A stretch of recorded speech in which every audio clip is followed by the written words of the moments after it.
Okay, thank you. Good afternoon, Council. And for those people who are watching, we're a few minutes late, but we had a longer meeting this morning than anticipated. So I'd like to officially call this meeting to order at 1:07 p.m. This is an electronic meeting held in accordance with Section 238 of the Municipal Act. We have all members of Council here. We also have all members of our senior leadership team here, including our CAO and our clerk. Would also like to acknowledge that we are on lands traditionally occupied by Indigenous peoples. Indigenous peoples have cared for this territory for the benefit of future generations, and their stewardship throughout the ages is appreciated. Public input was requested through email address, and we did not receive any public input on this email. On this particular agenda. We do have one supplementary agenda item, and that is under public comments 5A. Mr. Fahner would like to, from Northern Vision Planning, regarding items 9B1 and 9B5. So those are the two supplementary, strictly under comments. I will ask at this particular point if we have any disclosures of pecuniary interest. Madam Clerk, I think we are good with that, so thank you very much. We do have some invited delegations there to be here at 1:30, and we appreciate that. Let me see our additional public comments, and we're going to go, I think, jump right into some approval of some minutes. And we have a number of action items and approval of minutes under September 11th Special Council meeting minutes, September 16th General Finance Committee minutes, September 16th Council minutes, September 17th Planning Committee meeting minutes, and action items 1 to 5, 7 to 11, and then also October 7th, 2020 Special Council meeting minutes. Council, do we have any questions on any of those minutes that we will be adopting at this particular time? And again, I'm going to ask, if possible, to use your blue hands through the Zoom meeting if there's any questions. Seeing none, let me move right into this, if I may. Moved by Councillor Bridgman, seconded by Councillor Edwards. Be it resolved that the Mayor and Council adopt and enact the following minutes and recommendations contained in the October 14th, 2020 consent agenda, and direct staff to proceed with all necessary administrative actions. Number 1, September 11th, 2020 Special Council meeting minutes. September 16th, 2020 General Finance Committee meeting minutes and action items 1 to 5. September 16th Council minutes. September 17th, 2020 Planning Committee minutes and action items 1 to 5 and 7 to 11, and October 7th, 2020 Special Council meeting minutes. You guys worked hard to get those done very quickly. Any further comments or questions on the minutes? All those in favor? Madam Clerk, I think we have everybody. That is unanimous. Thank you very much. There we go. That's done.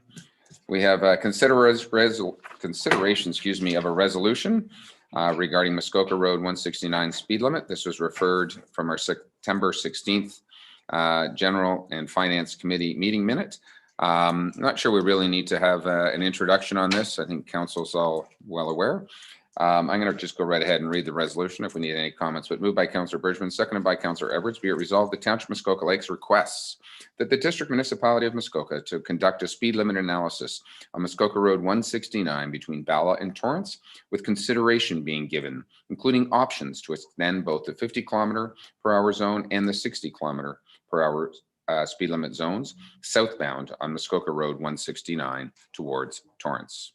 That would also include the northbound zones. I don't think we do a separate zone, south or northbound. So both of those would be included in that. Council, do we have any questions or comments on that resolution? Seeing none, all those in favor? Once again, carried unanimously. Thank you. We will forward that off to the district. Have a second resolution, pardon me, and that is moved by Councillor Neshikawa, seconded by Councillor Hayes. Be it resolved, the Township of Muskoka Lakes requests the District Municipality of Muskoka to implement no parking zone on the south side of Muskoka Road 169 from East Black Lake Road to Walker's Point Road in the vicinity of Hardy Lake Trail parking lot. Any comments on this resolution? I know we also this morning in our General Finance had some general parking resolutions or questions. This was discussed last month at General and Finance as well. Any comments or questions? I'll call the question. All those in favor? Carried. Thank you.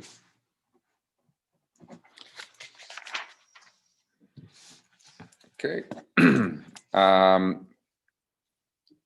We have a slight change here. I see some senior management reports, but I've got some different. Do you want to go to senior management report? I've just got a different resolution in front of me, Madam Clerk. I go to 8D and E, but I guess we don't have. Do we have a resolution on A, or just a information report? I've got to catch up on my agenda package. My apologies. There's a bylaw. There'd be a bylaw confirming as well. It's this one. Right. Okay, so I think that we've got a report, Council. We're going to have a bylaw that'll come back later on. Does anybody have any questions regarding this sale of original shore run allowance, Severn River in particular? Okay, I think we're good. Ms. Guthrie, I think you're fine. We're going to skip over that one. Report received. Also, a report from our acting chief building officer over the appointment of municipal employee as deputy chief official. And you know what? I may actually just get this as a quick introduction as a report, and then there'll be a bylaw later on. So I'm not sure who we want to go to here. Maybe Mr. Pink, if you want to do this one. If that's your thought, just moving forward, David, just as we're going to appoint bylaw officer, or not bylaw, excuse me, an official building officer, deputy chief. Thank you, Your Worship. Hello, Council. Yes, there's two appointment bylaws on the agenda. One is the deputy chief building official. I believe, as was circulated to Council, we did retain a successful candidate, Winifred Porcella, who's starting in November and needs to be appointed as a deputy chief building official. There's also the subsequent report item on your agenda is to appoint a building inspector who's starting, I believe, on October 26th, Mr. David Shaw. Happy to answer any questions. Thank you for that. Council, any questions of Director Pink on these two appointments? Housekeeping will run to the bylaws a little bit later on. Thank you. Got another report and a letter from Economic Development regarding street banner policy exemption request in Bala Legion.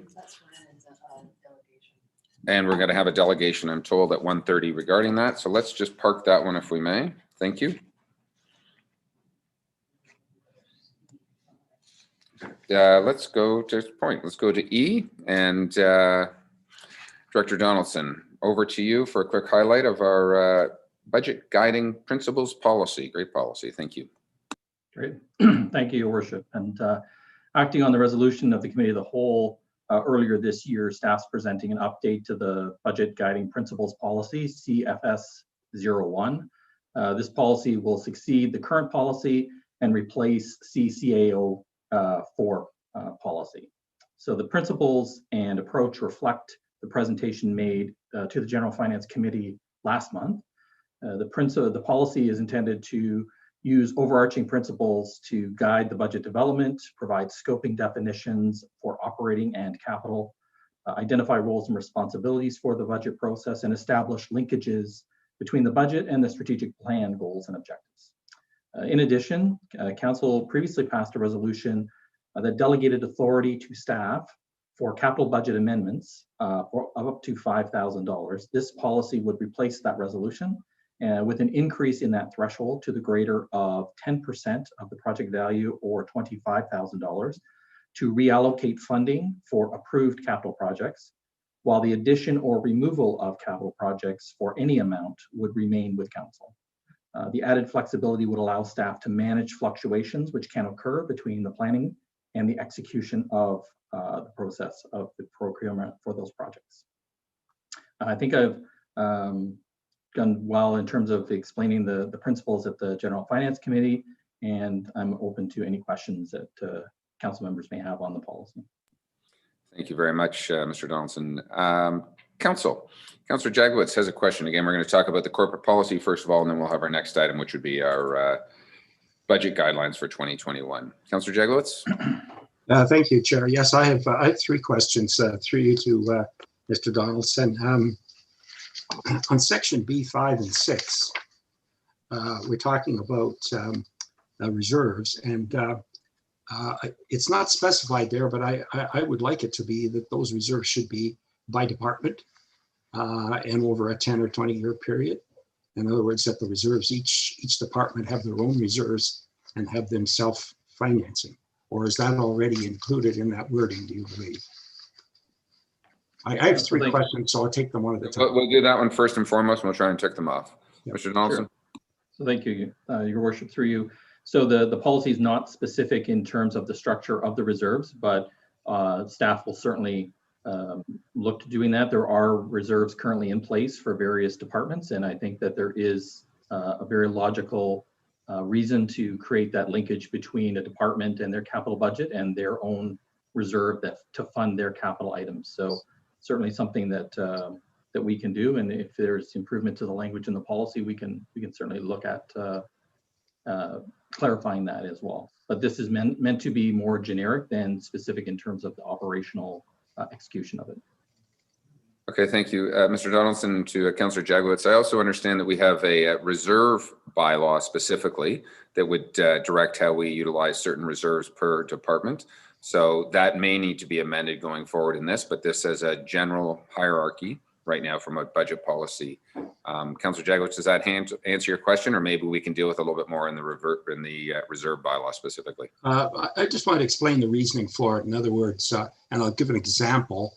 For example, the fire department sometimes spends $1 million a year in capital expenditures, but only budgets for 10 or 15 or 25,000 to go into the reserves. And those reserves are topped up by a bunch of unconditional funds at year end. And I think that policy is not correct. Each department should be self-funding. If they need $1 million a year in capital expenditures, then they should be providing for that. So I trust that the director will deal with that. Okay. Agreed. Second question. The second question has to do with section D 5 and 6, and that section D deals with accountability and transparency. And you'll see in section 5 and 6, there's a discussion there about staff having authority to do things that aren't included in the budget. And then in number 6, staff informs council or committee they've done that. And I believe that's backwards. And I believe that as a general rule, if there's to be a budget amendment of a certain size, it should come to committee for approval. Now, I still think staff should have emergency authority if there's not time for that they can affect that change and then advise the committee. But I believe the general rule should be that the committee approves the budget and committee should approve the changes to the budget. Is there a way of incorporating that, Mark? Over to you, Director Donaldson. Thank you, Your Worship, and through you. So the intent of section 5 of the accountability and transparency section was to give staff the ability to make minor adjustments to what has been approved by council in terms of the execution of projects where there is discrepancies between an estimated plan amount for a particular item versus what the actual amount comes in at. There certainly would be no intent for staff to change what has been approved by council in the way of adding or deleting capital projects.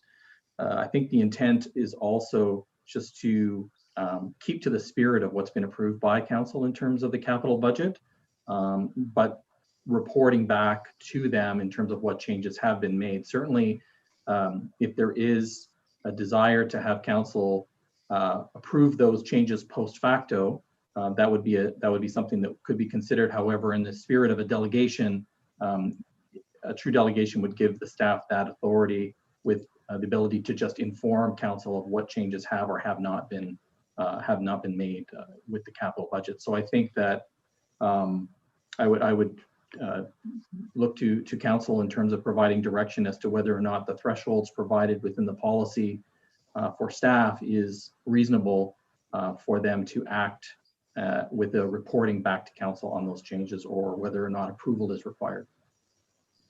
Thank you for that, Mr. Bennett. By the way, Councillor Zavitz, I see your hand up. I'm going to finish off with Councillor Jagowitz, and then I'll come to you. I'll be honest from my own perspective on this, Mr. Donaldson, that when we approve a $1 million item to do a project, If it came in at $1 million and $3,000, that does not need to come back to this council. And I think the only thing that would promote is that it serves us to put a 10 or 20% contingency on everything, so we don't have to come back on a regular council and get to a budget amendment and address. So I think it's for $5,000 when we understand our generally about a $13 million budget annually. I think 5,000 is appropriate from my perspective. So then as a with the supplementary, then can I read what isn't said? That would mean anything over the $25,000 for the CAO would come back. It doesn't say it. It says what doesn't come back. So are you saying that if there was a change in excess of that, that would have to come back to committee? 100%. I think Mr. Donalds would confirm that staff are only authorized for amendments up to $5,000 and the CIO up to $25,000. And I'll tell you, with my recollection of what's gone on around the District of Muskoka or the Township of Muskoka Lakes over the years, even if there was a $20,000 amendment to the CIO, I'm pretty sure that a report would be coming to council and saying, hey, here's what I need to do. It would be more to your perspective, Councillor Jaglitz, in an emergency case where that had to be authorized. A few $1,000s here and there, I think that. And that's what I just wanted it clear, that that's really what the policy is, that's only to be used if there isn't sufficient time to get approval. So that's fine. So I'm happy with that. The last item has to do with, again, with accountability. And even in the material you submitted to committee, Mr. Donaldson, you indicated there would be quarterly reports to council. I don't see them in the policy.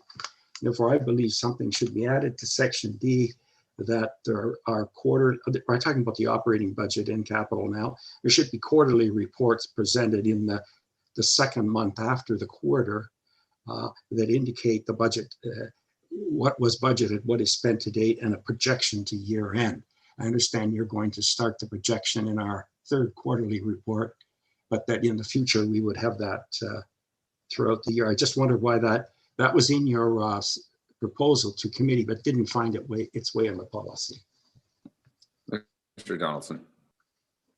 Thank you, Your Worship, and through you. So on this item, so I think in item 6, where it talks about the next scheduled regular financial update, I think that was intended to refer to the quarterly update that we'll be providing at the month as outlined in a previous report that I had brought forward to General and Finance Committee in terms of that interval, but certainly happy to make that clear. Also, I think that to His Worship's earlier comment about a hierarchy, I think there needs to be development as well in the future of a reporting policy that kind of specifies the timing and the content of what would be in those reports, something that I would like to identify in through a separate policy around what that reporting would look like and the frequency of it. I see. So you see that as coming in the future. Okay. Thank you. Those are my questions. Okay. I had Councillor Zavitz had your hand up. Good. Thank you. Through you, Your Worship. So Mark, you know I'm a fan of this. I really appreciate the budget guiding principles. I think it's a wonderful, I like the language, I like the verbiage of it, I like where it's going. I certainly am supportive of the amended delegation limit of 25,000 up from 5,000, in total support of giving staff the responsibility that they deserve and are capable of handling. Thank you. Thank you. Thank you, Your Worship. If I may, through you, I just want to clarify as well in terms of the policy. So the 5,000 and the 25,000 references are on the operating budget. So those would be for operating items. That's in subsection A. Subsection B speaks to the capital budget, and that would be the greater of 10% of the approved capital item itself, or 25,000. So 25,000 would be the floor, but it could go higher if it was a larger project to the max, to the greater of 10%. So if it was a $1 million project, that threshold then would be up to $100,000. And it's just to move money between projects. If there's an overage on one and an under on another, it's not intended to change the actual projects that have been approved for councils. The council had provided it through the budget process. So just to make that clarification. Okay. Anyone else? Okay, thank you. Appreciate the policy, and moving forward, we are certainly in far better hands for Muskoka Lakes and the taxpayers. Budget guidelines. I don't think I have a resolution on that. Oh, I do have a policy on it. Excuse me. Thank you. My apologies. I thought we were going straight ahead. I have a resolution moved by Councillor Nishikawa, second by Councillor Roberts. Be it resolved that the updated budget guiding principles policy CFS01 for the purposes of preparing the annual budget attached to the report entitled Budget Guiding Principles Policy and dated October 14, 2020 be approved, and the policy CA004 be rescinded, and the council resolution C5-16-9-16 also be rescinded. Any further comments? I'll call the question. All those in favor? And that's everybody again. Thank you. Okay, Mark, 2021 budget guidelines. Thank you, Your Worship. So staff have submitted a report for recommendation for the 2021 budget guidelines. These guidelines are being presented to Council for consideration to facilitate a budget development process this year that will target final approval in February of 2021. Key facet of this year's budget will be to begin to shape the actions that will support the priorities identified in the Township Strategic Plan. The highlights in the report note on the operating budget will be that we'll have a 3-year operating plan out to 2023, a target increase of levy requirement of no greater than 5%, which is approximately $600,000 based on the 2020 required levy of just under $12.3 million. And that 5% is largely predicated on historical increase. A review of user fees with an aim to mitigate any increase in fees this year. Certainly an affordable and fair approach to compensation for the township. Recognition of the ongoing impacts of COVID-19 and on the cost respective materials or the provision of services and the use of government funding to offset those pressures. Significantly increased insurance costs is what we saw in 2020, and so preparing for that possibility in 2021. And supporting a long-term strategy to fund capital reserves and creating a small contingency of up to 0.5% of the required levy, which would be approximately $60,000 for any unexpected costs that would give staff the flexibility to manage those pressures. The guidelines will also update the 10-year capital plan by updating costs and prioritizing projects. As well, the capital budget will consider large periodic costs for studies, which can help guide the future direction and support township strategic objectives. The funding of the capital budget items will come largely from reserves and some senior level government funding, as well as the potential to explore the sale of surplus property through other policy. New program offerings and enhanced services will place added pressure on the level of increase required for 2021. So the estimate that's been provided is based on the current level of service. I just want to also remind councillors that this year will be the first year that the budget will be prepared using our budget planning software, Questica, which was approved earlier in the year. Staff will employ a train the trainer model that will support having that in-house expertise on the system, and is expected to go live at the end of October. So we'll do our launch with department heads at the end of the month or early in November. That's the summary of my report, and thank you. I'd like to offer to answer any questions. Thank you for that. Council? Councillor Jagowitz. Thank you, Mr. Chair. Like that, Frank. You know. Thank you, Mr. Chair. Anybody else is free to chime in. I just didn't want it to go by without somebody asking a question. I had a conversation with the director yesterday on this budget, and my mind hasn't changed. I don't think the 5% is the right number. I think we had as you recall, when we were at budget time last year, there was a lot of discussion about even whether we should be having wage increases and so on. And at that time, we were told, well, we have to follow the consumer price index. Well, we now know that the consumer price index for last year was 1.5%, the construction index was 2.1, and they're much lower going forward. And if we set a budget guideline of 5%, I think we're setting the wrong tone. I think that number should be 2%. That doesn't mean that it can't be exceeded. It's a guideline. It's a way to start. And I would be interested whether anybody else in council had shared that same view. Well, I don't have the exact number, but clearly maybe 60–70% of our costs are wages. And if we're going to give a 5% increase overall and only going to give our staff 2%, well, then somehow we're spending a lot of money on other things. So I'd like you to give consideration to having that guideline reduced to 2%. Now, by way of comparison, the district this year came in, and I think I alluded to it this morning, they asked for 4.1%. Now keep in mind, when we talk about this 5%, we're talking about current service levels.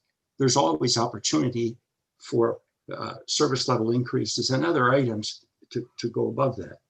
So at the district, they asked for 4.1%, and the finance committee there, and it wasn't me, it was the group of us, settled on 3%. 2% was talked about, but 3% was settled on. So I think, council, this is our turn to give staff direction as to how we'd like to see this budget shaped. And this is high level, 30,000-foot stuff. This isn't doing our job. This is just giving them direction. So I'm going to suggest we change that to 2%. And I'll see if anyone else would like to chime in. Okay, I'm going to just park that comment. Mr. Nelson don't need to answer, but I think Councillor Jaglowitz has put on the table roughly a 3% increase. And so we'll leave that. Councillor Kelly had a comment or a question? I do, thank you. And through you, a little bit of an echo from Councillor Jaglowitz. I'm never really, I don't see the value of calling out what is described as a target to limit the increase. It's not a hard number. It's a goal. It's a target. But I think by telegraphing to the world that we're tolerant of a 5% increase, we've just told all of our suppliers what their annual price increase can be. And I just don't understand why this shouldn't be zero. We should be holding everything flat, or even finding ways to prune expenses, perhaps. I'm not saying it is, I mean, it's just a target. I think it always should be our target. And knowing full well, historically, we've come in higher than that. But I'm not sure the value of this. I don't know. It's a soft target for a possible increase. And in those cases, to me, it might as well make it zero or negative. Okay, thank you for that comment. A quick question to Mr. Donaldson, I guess. One of the things that I realize is that we have been typically underfunding our 10-year capital plan. With 63 million needed, we need to put away 6.3 million annually in round numbers.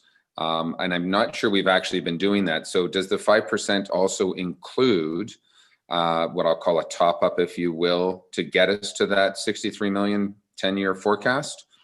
Or are you looking at that potentially over and above? 3 years ago, we were putting away an additional 5% dedicated levy that's certainly gone. So where do we sit from a 10-year capital and investment in this budget and current operating, if you will? Mark? So thank you for the question, Your Worship. And the 5% is really a placeholder target that, through my review of past budgets, seemed like a reasonable number. And to your point around what we have been funding to reserves in the past, I would probably say that this 5% would include a slight increase over what we contributed last year, which I think was significantly, perhaps more than maybe what had been earmarked in the past. But I think further analysis is due in terms of planning for what the funding methodologies look like over the longer term for the reserves. So this is kind of a bit of a shorter term view with an aim with having a plan for funding reserves in the longer term. Okay, thank you. I'm going to go to Councillor Zavitz, then Nishikawa, then Bridgman. Thank you. Through you, Chair. So just to clarify, Mark, I feel like we're sort of jumping the gun, perhaps a little premature here. As I read this, as I understand this, you're simply setting a framework, and what the final, whether it's 5, 3, 2, whatever it is, will be as a result of a fulsome discussion at council, which is not what we're having today. Am I correct? Mark? Thank you, Your Worship, and to Councillor Zavitz. That's correct. I mean, we're just trying to, if I can cite it as a playing field. We're setting where the sidelines are, so we just know how we're going to stay between the lines and how we're going to get there. But certainly, the final product will have much more detail and much more background in terms of how we arrived at the number. Certainly, would be my preference to not create undue pressure on the public and taxes, if at all possible, in terms of being smart and responsible in terms of the way we've allocated our resources for the year. Okay, thank you. Councillor Nishikawa. Thank you. In my limited times of having to deal with budgets with this municipality, if we are to say to our departments, you have 5% increase to work with, because that's what we would be doing if we were endorsing this percentage. Then they would come back and they say, well, you said we had 5%, and now we're going to ask you to cut that back to 2%. That is not the correct way we should be looking at moving forward on this. I agree with Councillor Jagowitz and others. Mr. Kelly, I am very concerned. I have heard from others that, in fact, hard times are being felt by many, and it'll increase. I don't believe that we're going to be able to provide any services. You know, just so you know, we are only allowed to allow 9 people into a community center with an instructor. So it's there's very few services, I believe, that even over the next year that we're going to actually be able to provide. I don't believe that our municipality is in a position to look for large increases. 5% is a large increase to me. I would suggest that we would go back to, if anything, 2.5% or below that. I don't believe that we should be asking our taxpayers for anything more at this time, because I don't know that we're giving them that much more. And I really feel strongly that we should not be taking this time to create any more, any new fire trucks, any more new, the whole point is we got to look at everybody else is having to tighten their belt quite a bit. And I would say the Township of Muskoka Lakes should look at that very seriously. Okay, point taken. Councillor Bridgman. Thank you, Mayor Harding. Just to pick up on your comment, because that was my original question about the capital budget. And I agree a 5% general increase looks like a lot, but I think we need to break that number down because we have an underfunded capital budget. So somewhere along in those numbers, Mr. Donaldson, we have to indicate that that's where some of those funds are going. So that's just my only comment. So if I can maybe help summarize that, Councillor Bridgman, your perspective would be possibly a operating budget of 1.5–2% increase, and capital budget. Councillor Jagowitz actually was quite vocal about 6 months ago on making sure that our capital budget actually balanced over the next 10 years and whatever formula needed to go forward there. So that may change that number appropriately. And I think you're correct. Okay. That's what I would like. I'd like to see it broken down. So 2% operating budget. I agree with the other comments. I'm really concerned about our capital budget. Okay. Is anybody else who hasn't spoken yet want to chime in quickly? Or are we all good? And I can circle back a couple of things, then I'm going to try and land this airplane. Councillor Zavitz quickly, and then Councillor Jagowitz one more time. Thank you, and through you.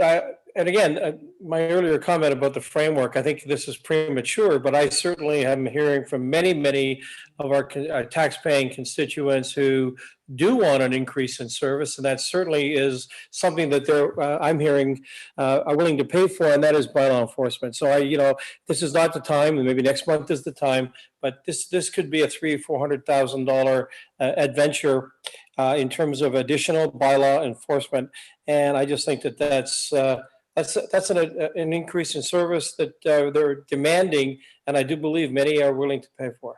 Thank you. Okay, thank you. Councillor Jagowitz, then Councillor Kelly. Thank you. My position may have been misunderstood. I'm following a bit of how the district deal with it, and they've been fairly good at it. And the 5% or the 2%, as I see it now, is intended to be for current programs only. And as always, any increase in service level would always be considered above that. So to Councillor Zavitz's comment, if we want to have a more hardy bylaw enforcement, that would be brought forward as a separate item, okay?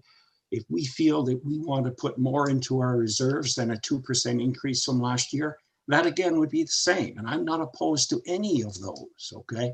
What I am opposed to is the signal, and I think Ruth did highlight it. If we say 5, then we won't have any hope at 2. And I also think that that I'd like to see us have a 2% increase for our status quo, and then staff would come back and say, these are the things that we believe should be in addition to that, and we can look at them. So if it's going forward at 5%, I will not be supporting it. Okay, thank you. Councillor Kelly.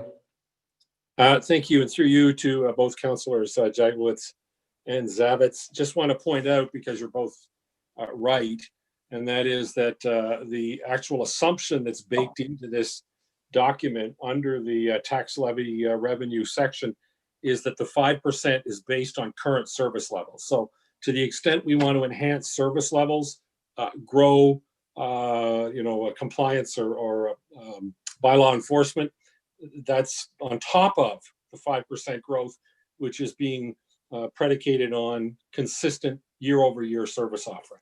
At least that's how I read it. Okay. So I'm hearing lots of different things here, and I'm going to look to Mr. Donaldson for some ideas moving forward.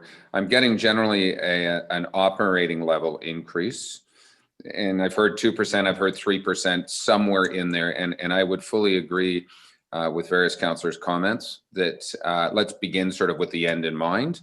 And I also am going to encourage council to, if we do set a 5% or 4% or 3%, and staff have done a good job and committed that, it's not our job then to say, oh, by the way, you don't get this ladder and you don't get to buy this or whatever. Let's let staff do their job in running their departments at an appropriate service level that we set out. So we're going to ask them to do a job, and hopefully they come back and do that job. And then service level increases we can contemplate. So as a general, if I can pick a number in between, let's say 2.5%, I think might be an appropriate compromise from an operating level perspective. Just from a general nodding of hands. Councillor, are we okay with that? Or I see Councillor Edwards is nodding, but Councillor Roberts is in opposition of a 2.5% operating level. Councillor Roberts, I'm going to get your just perspective. I haven't heard you speak on the topic yet, so maybe you can chime in where you would like it to go. I'm getting at 2.5% is an appropriate sort of number to start. Gord? I'm looking at a 0% increase based on my years of experience in the corporate world. What I found is that when we were a monopoly, the sky was the limit. And then when competition came in, we got zero budget, do more, same money. So I think that staff should explain why they think they need more on an operating budget with the same service levels, and go from there. That's what a corporation would do. So I'm for a 0% increase, and I would want departments to come to me and say why they need more money, not just give them a 2% or 2.5% or 5%. So that's my position. So I just want to have Mr. Donaldson chat briefly about this, because I do believe we have certain contractual obligations with unions where there will be some increase in wages that go on automatically, that we are not able to flatten wages, if you will. And then just to say to council again, as much as it's nice to say you don't get a wage increase, we are slightly different than the traditional private sector, and people work for these jobs and having it, 1.5% or whatever that's pre-negotiated anticipated raise. I'm not looking and understanding, but obviously if we're going to reward our staff for working hard, we spent this morning complimenting our staff on such a great job, 16 special council meetings in the last 3 months alone, under special times of COVID, where we can't sit around a table and discuss life. There's not a person on this screen I know that doesn't realize our staff are doing triple duty. Our own council is doing triple duty right now just to maintain under COVID times. So I'll leave it at council. And again, if council wants a 0% increase in an operating budget, that's fine. But I do know that I would have to say, just on the cost of building right now, if you want to go buy a 2x4 to build something, no longer is it $2, it's $7. So we have increases in cost of living that are going to be implemented and impacting our budget as we go forward when you want to build that new freight shed someplace. So Mark, maybe you can comment on some of the obligatory things that we're going to have to do that will impact our budget going forward regardless. And is 2.5% realistic? Can we say 1.5% or 0% on an operating perspective? Mark? Yeah, thank you, Your Worship. And I think there, in my mind, there's two buckets in terms of the operating. There's discretionary and then there's non-discretionary. And I think back to last year in terms of my review of the budget, and the increase in insurance costs for the township was nearly $200,000, which would be a third of the proposed increase at 5%. And that's something that's totally outside of our control with respect to requiring to have a certain level of insurance and coverage for the township. So I think that for those items, they're in and of itself, understanding an operating budget increase to be all operating expenses with the exclusion of contributions to reserves. Even at that, things like insurance and costs of supplies for fuel, lumber, other items that just have a natural inflationary component to them, just to be able to provide the services that we are, would be very difficult to be able to do. And those are things that are outside of our control. The things that are within our control are certainly open for us to be able to look at.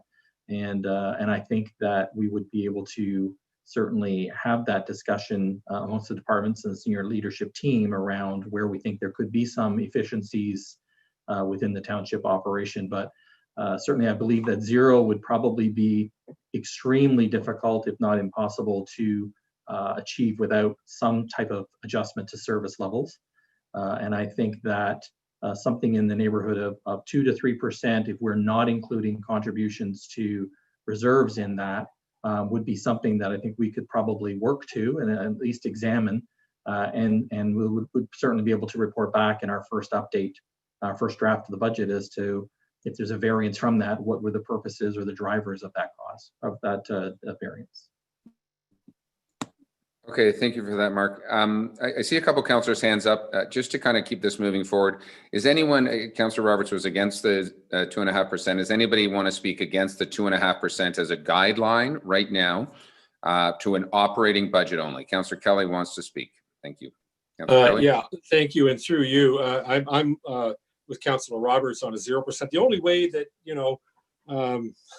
the only thing I can tell you for sure, it's impossible to hit a 0% tax increase if we're aiming for 1% or 2%. We just won't do it. So let's set the target aggressively low. And if we absolutely have to, let's break it. The other thing, and maybe this is my misunderstanding of the document we're all basing this discussion on, it's calling for a 5%, let me read this right here, increase in the tax levy requirement. And unless I'm misunderstanding, are we ignoring the opportunity to grow the non-tax revenue as well? Because there may be an argument for growing that a lot more aggressively than 5%. If it comes from building permits on properties that are worth 50% more next year than they were last year. Just a thought. Okay, so I just will also remind council that building permit fees and all of that goes into our building department, does not necessarily hit our operating revenue numbers. And I will say, we've heard from Director Donaldson, if we are to implement a 0%, there's no question when we look at a 30% increase in insurance costs, when we have fuel costs that are going to continue to go up, when we have building materials that go up, we can sit there and we might as well all ourselves say, guess what, council? No longer are we making $18,000 a year. We're going to make $9,000 a year because that's the only way we're going to pay for it. And I would hate to say it. I think we might see some resignations around this table. And I think if we had to implement that around our staff table, we would see some staff reductions at the same time. And I apologize for being bold with that. But knowing what is mandated for us going forward, I personally, I'm going to chime in that I think a 2.5 is a good target to look to. It's significant, even less than we started off with in this. And I see our CIO has turned on his camera and maybe wants to chime in. Derek? Thanks, Your Worship. I would advocate an opposite approach. I had, to Councillor Jaglowicz's point, I've been sort of musing about the notion of what I call an a la carte budget. So 2020 services at 2021 prices, and then those additional items that I'm suspecting that council's interested in, whether they range from bylaw enforcement to banners to lights, things like that, they would be set aside and council could pick and choose and add that. But I would respectfully suggest that we probably want to look at a 2.5 to 3% increase, and then like we did last year, we could come in with or like the district does, we could come in with a variety of cost savings measures to get it down should council so wish. But I think that will be balanced out by some of the things that you want to add to the list. So I would suggest that we come in with a certain percentage, and if you want to see a ledger of things to take off or things to add, and you can pick and choose from there. That's another approach versus the 0%. Okay. Thank you for that. And I do appreciate it. I will also say to anyone who sits around this council table, if you decided to eat out in Muskoka this summer, you probably found pricing increased as our food budget increases so that they could offset reduced revenues for COVID. So I think the numbers in CPI and the cost of living index is going to change drastically as we move forward. We know what it was last year, but as this continues to roll forward. I see Councillor Mazan has a hand up, and I think on the table is going to be right now a 2.5%, which your CIO suggests potentially 3, but 2.5 is going to be even challenging to get at that particular point. I know Councillor Kelly and Councillor Roberts are not in favor. I saw Councillor Roberts in favor. Councillor Mazan, did you want to chime in quickly, and then I might ask for this as a question? Thank you, and through you, I'm supportive of the 2.5%. We can't hear you, Councillor Mazan. You can't hear me? Oh. Can you hear? Can you Sorry, hear me now now? I can hear you. My microphone was off. My speaker was off. Thank you. That's okay. I will start by saying I actually was frozen for some reason for a good portion of Mr. Donaldson's comments. So I apologize if I'm asking something, but generally speaking, I'm supportive of the 2.5%, the approach that was just stated. But I do have the question. I think within our strategic plan, we've talked about doing a service level review, and whatever is the outcome of that, I think is going to have a significant impact on, I somewhat have compartmentalized these 3 areas of the levy. There's what is the current operating, what any kind of extra services, we've heard extra services being potentially thrown out, but there could be other services that we decide to walk away from. And then of course the capital expenditures. So that might have been touched upon, and I apologize, I was frozen, but I would imagine that whatever comes, the outcome of that service level review will have a significant impact as well. Okay, thank you, Councillor Ishikawa. Thank you. I know I had my say earlier. I was very concerned about some language that was thrown around, and I hope I'm going to say this now in hopes that coming forward in the future that we won't be, I feel threatened whenever someone says to me, if we don't do the right thing, watch out. It could come down back at you. You know, staff might quit. That is a terrible way to walk into a budget discussion, that we need to be afraid of losing our staff, or we're going to be losing this and this. I think I'm requesting respectfully that this not be of how we make decisions going forward. I think it's interesting that we've heard that prices have gone up, people's food has gone up, all of those things. That's right. Those same people that have paid their taxes to this township, you know, they've done all the best that they could do, but they're hurting as well. And so I don't really want to be put in a position that as a counselor to be told, if you don't do something, it's going to be horrific. And in fact, we're not even looking at the public. Thank you. Councillor Kelly, final comment. Thank you. And through you, just before we make the decision, I want you to know that I looked on Statistics Canada website, and through the month of July, which is the most recent statistic that they have, the 12-month year-over-year increase in the cost of living in the country, this is nationwide, is 0.1%. And that's it. 0.1%. Okay.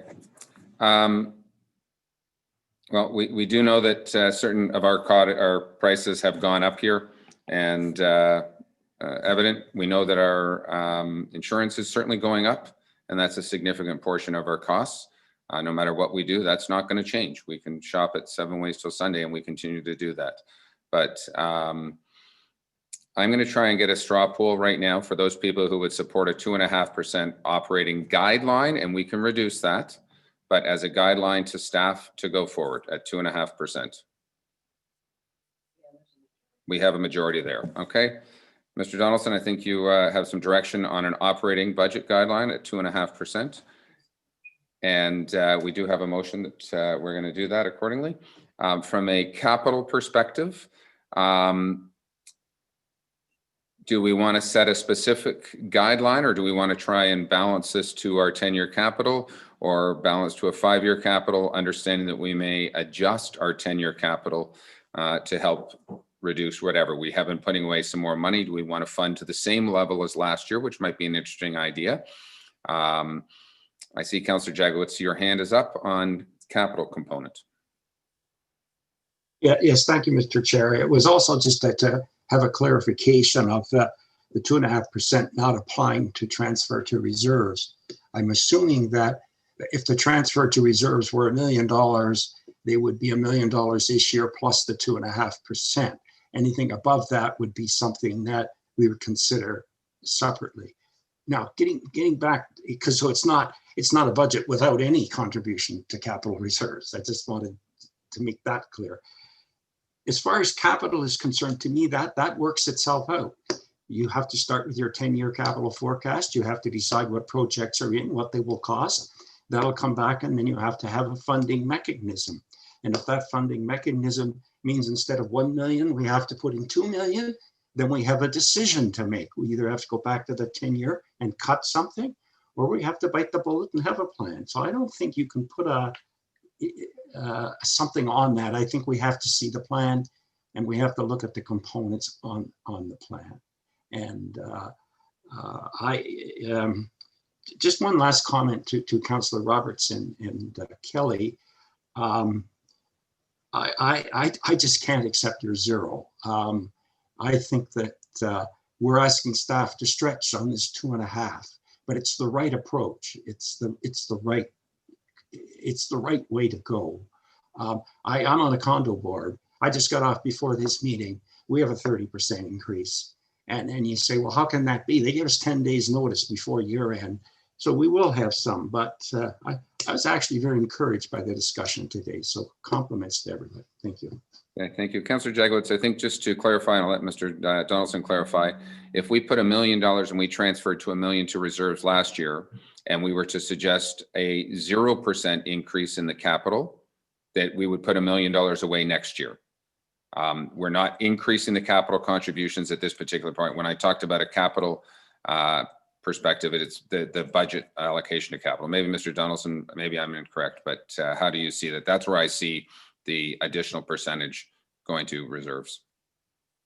Mark? Thank you, Your Worship. And I think that in terms of the way the report's been presented, the 5% is kind of an overarching tax levy requirement that includes, that was intended to include the contributions to reserves.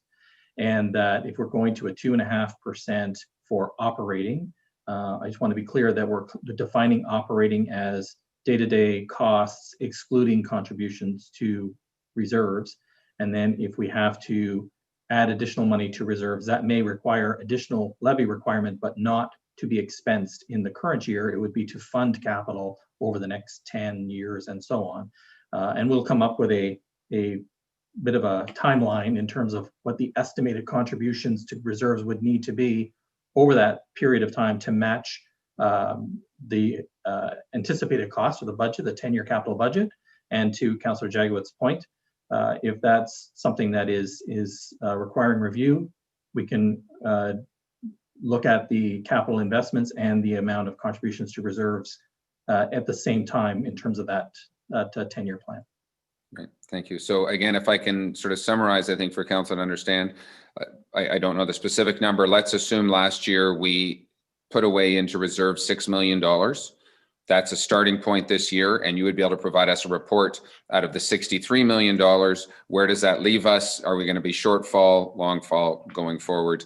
And that maybe we do need to add 1% to that contribution to reserves, or maybe it's a negative because we adjust the 10-year capital to be able to balance accordingly. Is that fair comment, Mr. Donaldson? Yeah, I think that's a fair comment. I think that what we'll do is we'll make sure that it's clear in terms of the current expenses and the requirements for the current year, how that funds capital. I think last year's contribution was around $3.5 million. So going from that as our starting point, how do we fund that going forward? Okay, thank you for that. So council, what I'm hearing right now is that we're authorizing a 2.5% budget guideline to the operating. We are suggesting right now that there's almost a 0% increase to the capital contribution to reserves, and for staff to come back with future reports to advise going forward. I get a general agreement with that perspective. So it's a slight variation to what is in our budget policy today. Mark, are you okay with that as a guideline and as a direction today, 2.5 in operating, and come back with us what's required in reserves, but as a 0% increase in contribution to reserves? Mark? I am, Your Worship. Thank you. Thank you to council for the direction. Okay, thank you. So council, I'm going to read a resolution that's going to be slightly amended, but it's moved by Councillor Hayes, seconded by Councillor Zavitz. Be it resolved that council approve budget guidelines for the 2021 operating and capital budgets and timeline as stated in the staff report entitled 2021 Budget Guidelines dated October 14th. And I'm going to suggest as amended on today's particular date. Councillor Jagowitz? Yes, Mr. Chair, I have to say something. You added something there that was never intended. The 5.5% is meant to be the increase in the operating budget. If you want 5% on the whole budget, then you have to give 5 to the reserves also. You can't give 0 to the reserves and use that in the operating. So we're approving a 5.5% increase. Well, we're at 2.5%, Councillor Jagowitz. I'm sorry, yes, 2.5%. But that's not a 0 increase to reserves. That means it gets the 2.5% also. Okay, you stated something different because So we raised about $12 million. 3.5 of it is reserves. That 2.5% in there shouldn't be used up by the operating side. I mean, you don't have to change the motion, but you interjected that at the end, which was certainly not my intent. Okay, so I did I did interject that, Councillor Jagowitz, to understand that staff would be coming back with a report that understands if we continued to fund at the same level of reserves, because reserves technically don't affect service level changes. They're going to affect us over the next 10 years, and staff can come back and advise us accordingly if we are to underfund or overfund, where the pitfalls may be. I agree with you on that. That's a separate issue. But if we take the the non-reserve part of our budget, which let's say is 8 million, staff are going to try to work within a 2.5% increase on that 8 million, okay? So just make it clear, it's a 2.5% on the operating part. It's not going to play a little game with the reserves. The reserves are something that I agree we have to wrestle with, but that's not something that you have to do 1 year. You can take a long range approach to that, okay? So I understand that, agreed. I'm just going to get a sense of council, if you may. Council, are you looking for the same 2.5% to be applied to the contribution to reserves at this particular time? Are we okay with that? Or do you want to put a pause on what the contribution to reserves is? I'm getting, I think, a little bit that Councillor Jaglowitz want to put a brief pause on contributions to reserves. Councillor Bridgman, do you want to chime in? I see Councillor Zavitz and Roberts. I'm getting confused now, Mayor Harding. Sorry, I thought I had it all figured out. I thought what we're approving is a 2.5% increase on the operating budget, as Councillor Jaglowitz said, but we will be contributing exactly the same amount to the capital budget next year. We're not going to put a 2.5% increase on that, but we are going to be contributing to our capital budget. That's my understanding. Right. So again, I think Councillor Jaglowitz would like to, and let's not confuse capital spending next year No. with contribution to reserves or contribution to capital reserves. Councillor Jaglowitz would like the contribution to capital reserves to be increased at the same 2.5%. The resolution that I had suggested is that we will pause that right now and have a future staff report coming back to understand where the contribution to reserves should go or shouldn't go, especially if we're underfunding for the $6.63 million over 10 years. I'm seeing a nod from Councillor Mazan, Councillor Zavitz. I think Councillor Evers, are you in favor of that? Or did you want to speak? I think he wants to. Mr. Chair, with that I have actually, my hand up. Okay, Councillor Jaglowitz, everyone understands what you're saying and we appreciate it. but that means there'll be less than a 2.5% tax increase because you're only having a 2.5% increase on part of the budget. Understood. That's okay. Okay, thank you. Councillor Okay. Edwards? Yes, thank you, and that through you, sir. Yeah, I thought there was 2.5% on the operating, and we look at the capital. I can remember back years ago when everybody was wanting 0 and look with a mess we got ourselves in at that point, and I don't want to get in that again. And that because it went into our reserves, that's why we're building them up. And that it just doesn't work. I'm sorry, and that you have to be realistic. Okay. So what I will reread this resolution as amended. So be it resolved, council approve budget guidelines, 2020 operating capital budgets as timeline as stated in the staff report, 2021 budget guidelines dated October 14th, as amended to increase operating to a guideline of 2.5% with contributions to reserves to be at 0. Is that clear, Mr. Donaldson? I think you know what you're doing, Mark? Yes, that is clear, Your Worship. Okay. We will come back and look at the contributions to reserves, which is the capital component going forward, and have a report that says we are going to be in a shortfall, we might be out of money, and we do need to increase that, to Councillor Jagowitz's perspective, up to 2.5% or not.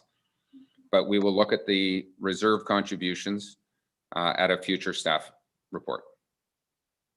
Okay, any other comments, questions? I will call the question. All those in favor?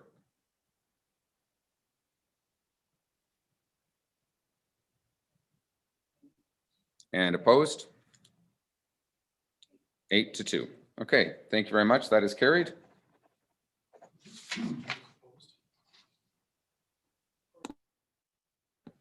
Okay, thank you. I appreciate working through that. Budget's done. Let's back up a little bit, and I see Mr. Mills has joined us. Welcome, Dennis.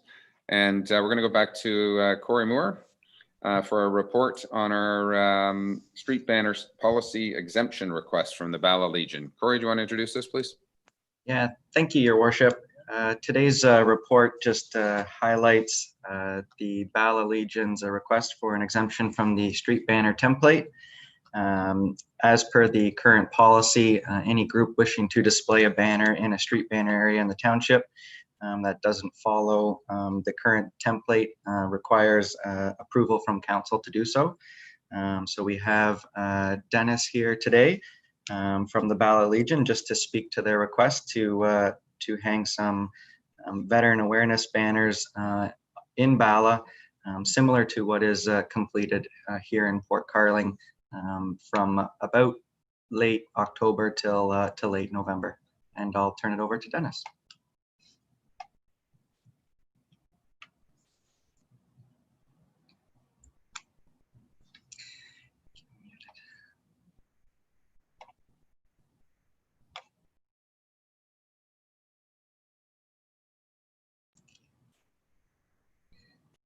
Okay, can you hear me now? Oh, thank you very much, Corey, for tipping me off to that. Your Worship, through you to your council, over the last 4 years, during this period of time, our entire focus in our community was properly focused on the Cranberry Festival. This year, with no Cranberry, we at the Legion feel that we are worthy of consideration by your council that we can display some of the recognition of some of the veterans that have served in our community over the from the past, and we would obviously defer if there were economic development banners needed, but because at this time there doesn't seem to be that focus because of events that are being canceled, we would like your council to consider that we would be allowed to promote and push the Bala Legion. And we say that for a couple of reasons. Number one, we not only celebrate the memory of our veterans, counselors, but we at the Bala Legion are a social service agency. We no longer have a lot of veterans in our community, but we now have over 200 members, and we consider ourselves a social service to the community. We are a gathering place where younger people, middle-aged people, older people come, and we fortunately in the last 4 years, because of the number of events we've put on, our fiscal framework is solid, our fiscal trajectory is good, and we would like to amplify our presence during this period of the poppy season, Remembrance Day, and that essentially is where we are coming from. So I put it, your worship, to you and your council. Thank you very much for that, Dennis. Greatly appreciated. Council, any questions of Mr. Mills? Okay. Oh, no, I think we are good, and we have a potential resolution for you here. That is moved by Councillor Kelly, seconded by Councillor Mazan. Be it resolved that request from the Bala Royal Canadian Legion for an exemption of Township Policy CLS 12 street banners be approved as highlighted in the report entitled Street Banner Policy Exemption Request, Bala Legion, and dated October 14th, 2020. Any further comments or questions? All those in favor? Dennis, you are officially exempt. Your worship, thank you. And through you to your councillors, we appreciate your support. Thank you. Thank you. Dennis, maybe I'll just ask you a quick question, if I may, while we're here. As far as the Legion is concerned, what plans are across the country? I haven't heard any, and I know in the room here, we don't know from a Remembrance Day celebration what we're talking about from a COVID, because obviously we couldn't be getting together in large groups. Do you know of anything? Well, your worship, I can answer that question. Firstly, we are restricted to having only 50 people, you know, the proper protocol, 6 feet apart at our Legion, outdoor Legion Remembrance Day event, and we are doing it at the Legion. And we are not allowed to have any presentation of wreaths. The wreaths will be presented and put in place in advance. And but because of the special location that we have, where across the street from the Legion, we have the municipal parking lot, people can come and sit in their cars, and we'll make sure we have speakers. And so it'll be a hybrid of people standing and people in their cars witnessing the Remembrance Day ceremony. Thank you. Greatly appreciated. Okay, we're going to move on. Dennis, again, thank you for that. Thank you. And we're Appreciate going to go to Director of Public Works for procurement of COVID-19 protective banners. I won't belabor that anything quickly. Mr. Becking. Thank you, Your Worship. As you are all aware, we have to put in place protections for staff and for the public if and when we reopen. We've sourced barriers, and staff are recommending that council authorize us to proceed to secure the necessary barriers, and that funds be drawn from the Safe Restart Program funding that we receive from the province of Ontario. Great, thank you. Council, any questions on the barriers? I'm going to read the resolution then. Moved by Councillor Bridgman, seconded by Councillor Edwards. Be it resolved that council authorize staff to utilize a portion of the Safe Restart Program funding received from the province of Ontario for the purpose of supply and purchase of protective barriers for the Township Hall and Bala and Port Carling public libraries, and that where compatibility with existing infrastructure is a primary consideration, as outlined in the report entitled Procurement of COVID-19 Protective Barriers and dated October 14th, 2020, council approves of a sole source procurement in accordance with the provisions of Bylaw 2004, 161 and policy CAO 13. Councillor Zavitz. Glenn? Thank you. Through you, just if I might. Lengthy discussion with my wife here.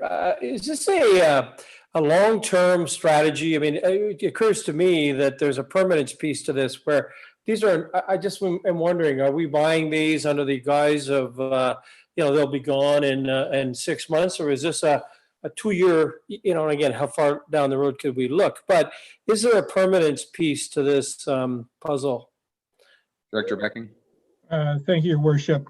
As indicated in the report, there are 2 locations, namely the workstations within the clerk and finance departments and the building department where there is a compatibility issue with existing infrastructure.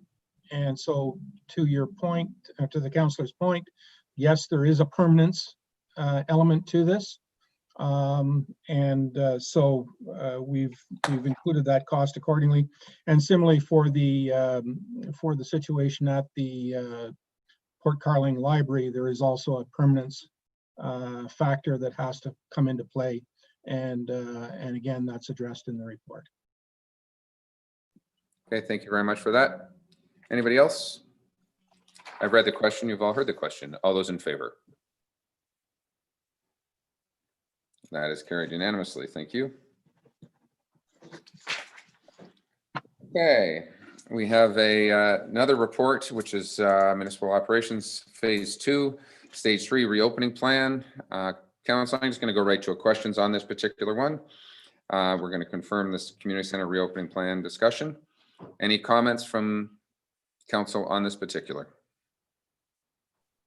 Seeing none, moved by Councillor Jaglowitz, seconded by Councillor Kelly. Be it resolved that council confirm their decision respecting the Community Center Reopening Plan dated September 16, 2020 as supplemented by the report entitled Confirmation of Community Center Reopening Plan Discussion and dated October 14th, 2020.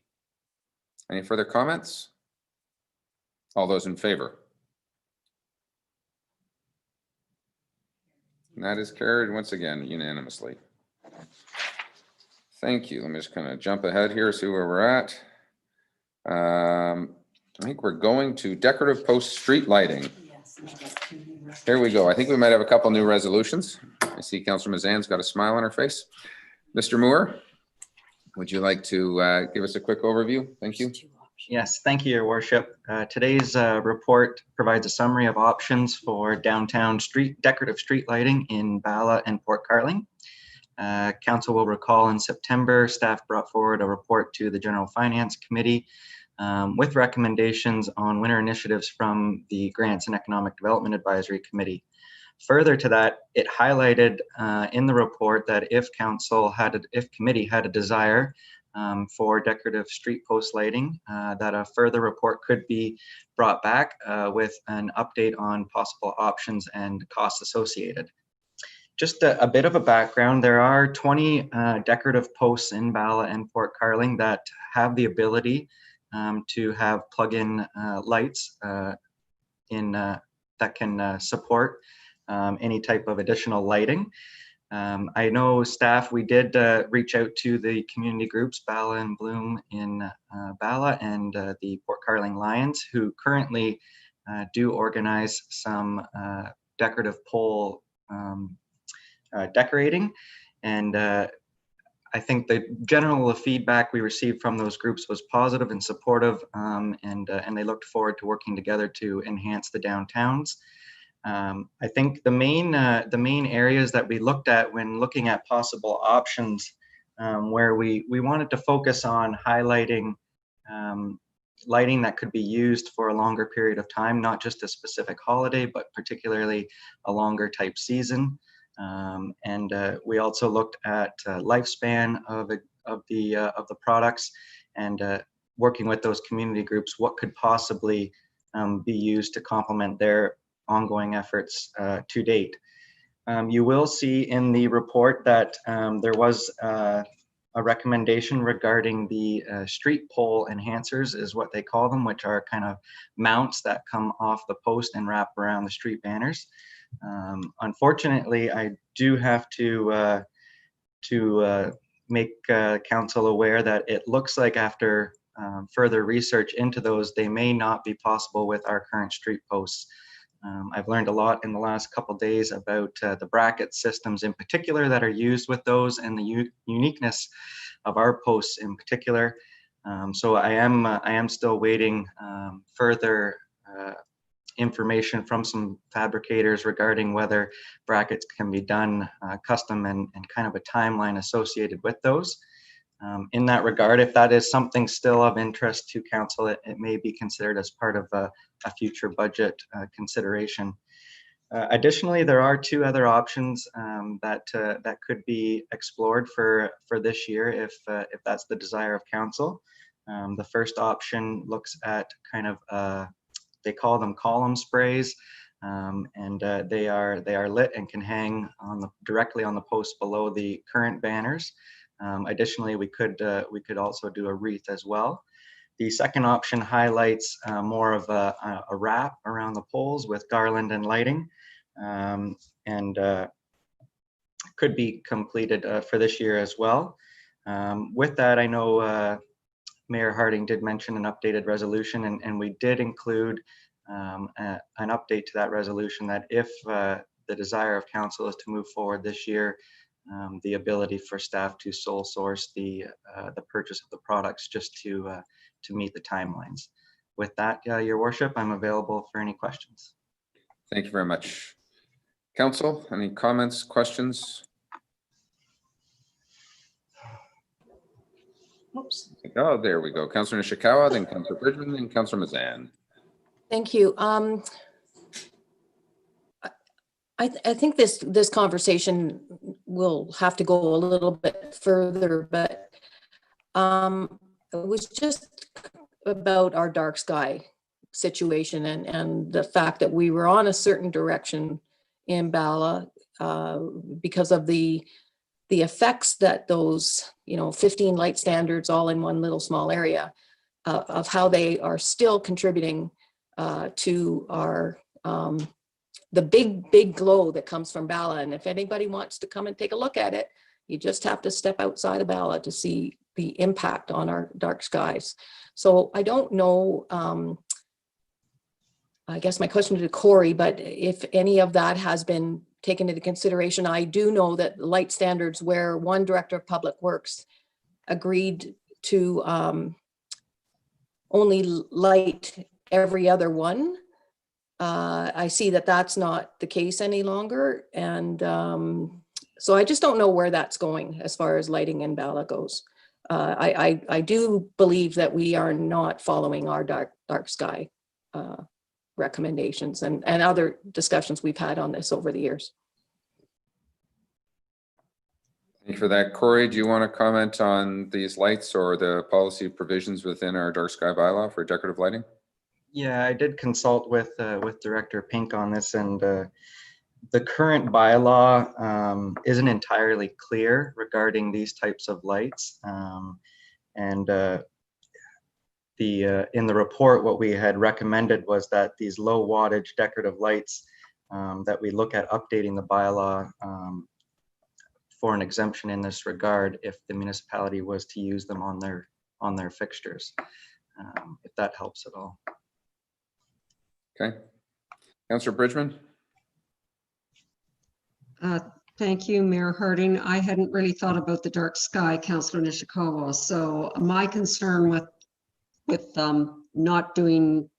not following that program on our municipal properties is we're going to encourage our residents to do the same thing on their properties, and then we're going to be into a whole other issue with this. So I'm going to need some time to think about it, actually. Sorry. Different than what I said, I was thinking I was going to say. Okay, Councillor Mazan. Thank you, and through you. This is coming from our Economic Development Committee, and the discussion was particularly around winter initiatives as it related to COVID. And it was starting on the heels of, this is almost winter phase 1, and not looking necessarily at a season, but trying to understand how does one deliver the message that Muskoka doesn't completely shut down on Labor Day. The idea of lights, from my very short tenure here on council, has been something that seems to come up every few months. Some of it, and I agree about the dark sky, I think that is an important one. And so I think it has to be done in a way that's very thoughtful and reflects the character of the town. So not intended necessarily to be this very bright Christmas town in any way, shape, or form, but trying to have a sense that at 4 o'clock in January, when it's very dark, that there's some sense of activity or life or character in our 2 very beautiful downtown cores. And I think the extension of that could be contemplated to some of the other initiatives that are being considered for winter this year. So if we look to the Bala Sportsplex, Hannah Park, the golf course, and I would even extend it. We talked a little bit earlier about Windermere and how it has been noted as a beautiful historic heritage place. And I was quite excited to see the chamber sent out a message that Windermere House is contemplating being open this winter for the first time in a long time. And if somebody was visiting our area, take COVID aside for a moment, but if you're visiting the area in January and how we can support our businesses, there might be some creative ways that we can, and I would say this honestly, but very step 1, we're not trying to light up the entire area, but do something that is complementary, so that if you're coming to visit the area, you go outside for a walk and there might be some nice complementary lighting. If you go for a walk down that beautiful heritage walk in Windermere, walking on the sidewalks, that show that we have a little bit of life here.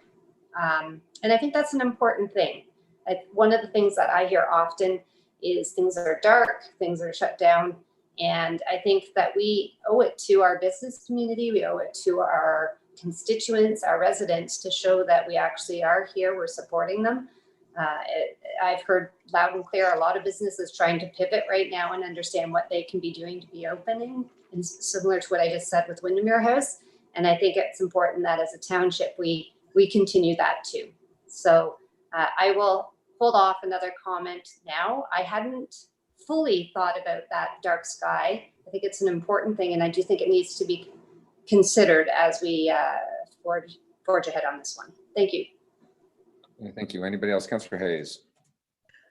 Yeah, just so Councillor Mazan and other councillors that don't come to Bala during the winter know, usually our volunteers, businesses, even councillors have taken street poles and have decorated them.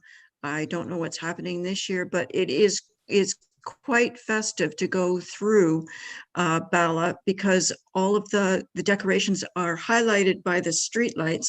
So it looks quite festive in there in the wintertime. It's not dull, and Bala is open a lot during the winter hours. So I don't see, I think if we were to add anything to it, it would take away from the decorations that the people in Bala put out right now. And I am concerned with the dark sky. I was under the impression that these were little twinkle lights. Those are not little. Okay, anybody else want to comment right now? I'm happy to chime in here a little bit, and I guess, oh, Councillor Edwards? Go ahead, Alan. Yes, thank you. I sort of agree with Councillor Hayes that the community have been decorating it, and community spirit comes more from that than us doing it. So, and I think Port Carling has done the same over the years. I could leave that. As far as in that decorating and that Windermere, as the Councillor Mazan said, you know, years ago they took the big blue spruce in front of the village hall and had lights in it. They haven't been up there for years, but that would be nice, just doing one tree and then putting lights or something like that in. But I don't think we have to do all the lampposts and that in there. Just my thoughts on it. But I would leave it up to the businesses to in Port Carling and Bala. They do an excellent job. We don't have any businesses open in Port Carling in the winter. Sorry about that. You mean the real estate's closed? Holy geez. Pretty much real estate offices are even closed. I see Corey wants to comment. I just want to make a comment before, Corey, we go to you, and maybe you can help a little bit. And I'm wondering if this is sort of morphed a little more, because I think Councillor Hayes alluded to this, where we talked about what I would call some twinkle lights. If you go to any quaint New England town year round, you will find many of the street lights with decorative lighting on them. If you go down all winter long, all year long for that matter, down south in Florida, the palm trees have little twinkle lights around them to say we're open. It's a little more lively. And I'm wondering if literally just adding, if I look at what page of our agenda here, the option 2 wrapped garland, you know, there's a fair number of lights on that, but if some of those twinkle lights without the garland were to wrap some of our poles, may get us to a more of a festive approach, which could be year round. And also I think may fall into our dark sky as decorative lighting that potentially could be dimmed down, that so you just see some accent lighting, if you will. That's sort of my thoughts where we would want to go. I'm not sure we need Santa hanging from the pole or Rudolph and Frosty on all those banners. And Reese, I think we already do a good job, and the community does a pretty good job of adding some of that Christmas element. But I would love to see personally this up year round. So I'll go to Councillor Nishikawa first and then come back to Corey.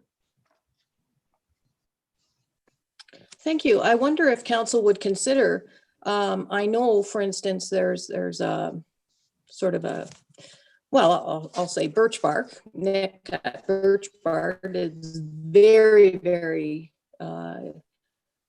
good at decorating his, and so many others, actual other shops actually get him to do their decorating and things. And I'm wondering if we did just allow a community to have access to a few $1,000s and allow them to do the best that they can do. And it's not, so therefore it's not us making the decisions for them, that they in fact can do what they want, and they might just be able to complement what they've already have planned. I don't know how to present that, but I'm wondering if that's how we could address some of this, is that we would just say, okay, here, throw 2,000 at Port Carling, throw 2,000 at Bala, whatever in Windermere, whatever the number is, but just something like that.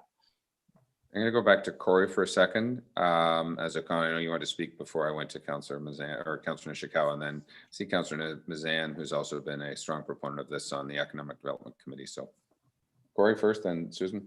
Thank you. Yeah, I just wanted to touch on a little bit of I know the discussion's kind of gone around the community groups and what they have planned.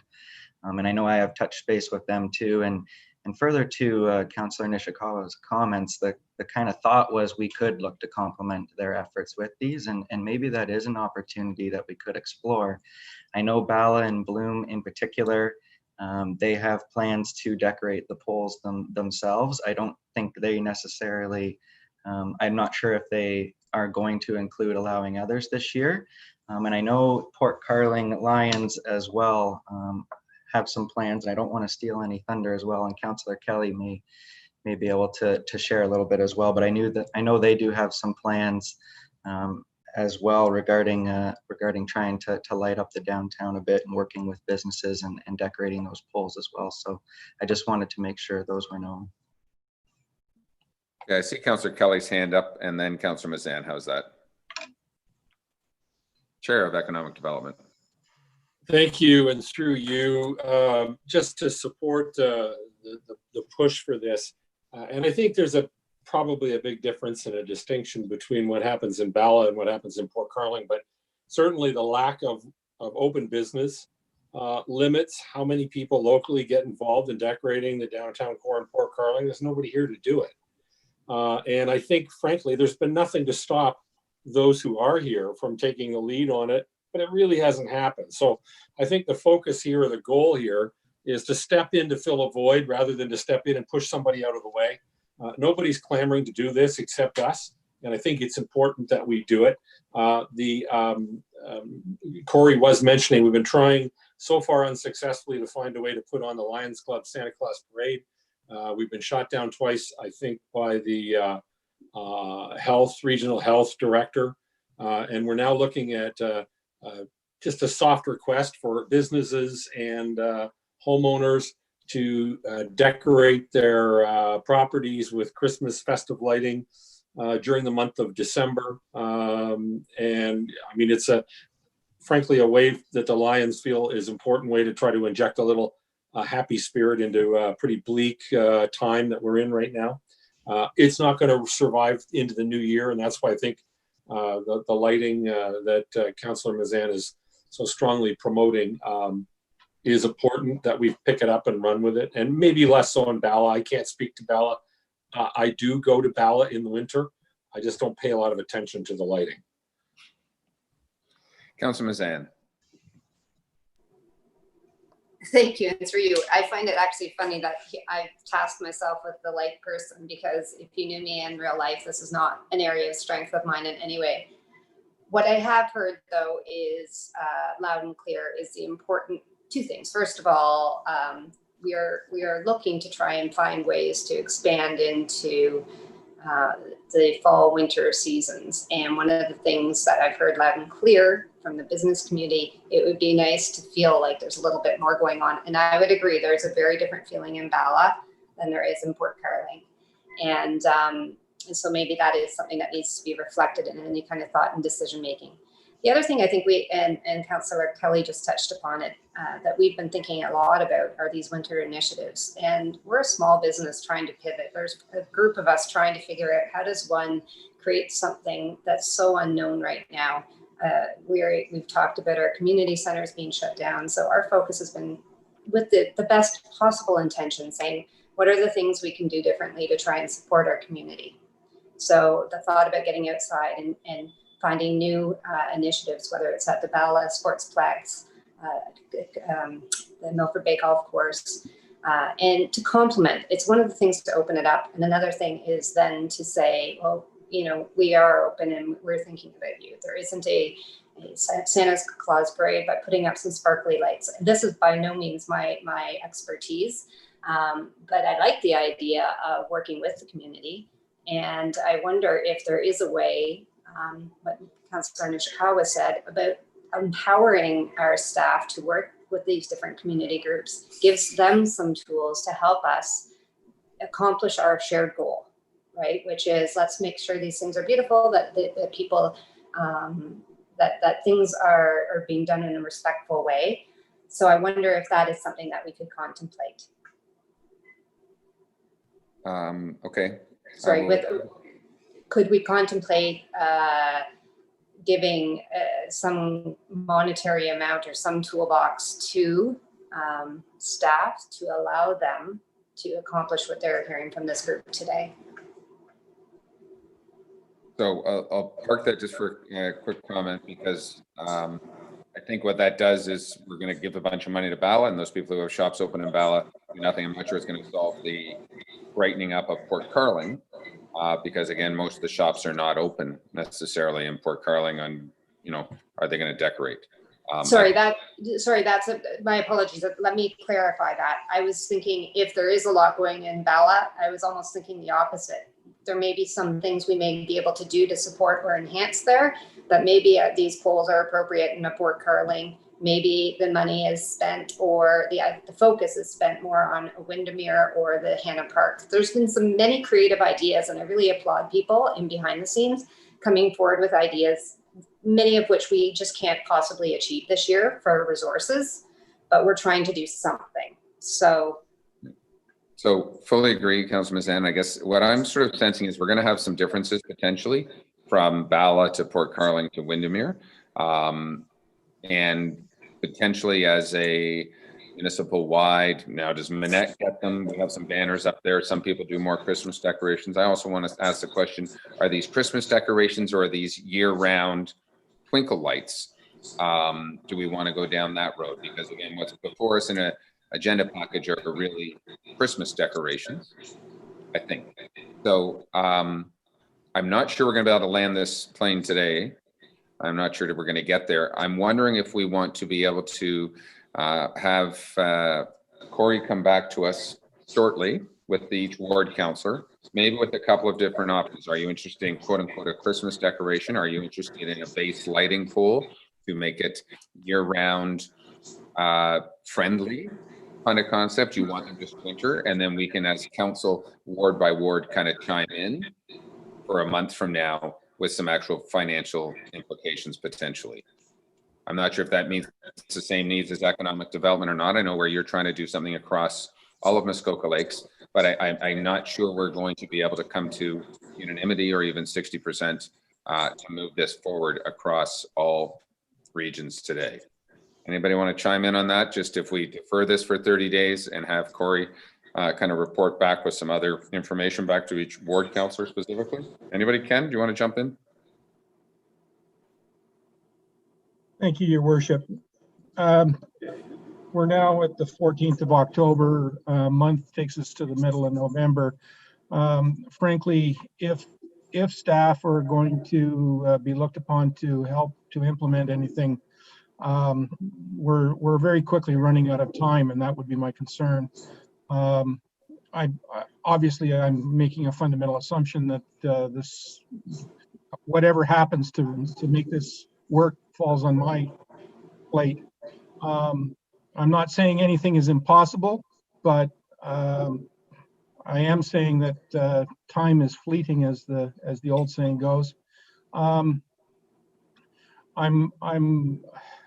at the risk of being more than a little unpopular. It might be a better approach to start planning today for the winter of 21-22, because then we'll have time for thoughtful consideration, consultation with the various community groups, and give us time to implement, procure and implement. So anyway, those are my thoughts. If I've overstepped my bounds, my apologies. No, appreciate the timing, and obviously whatever we do, we need to put these up. So Councillor Nishikawa has a comment, and then I have a question.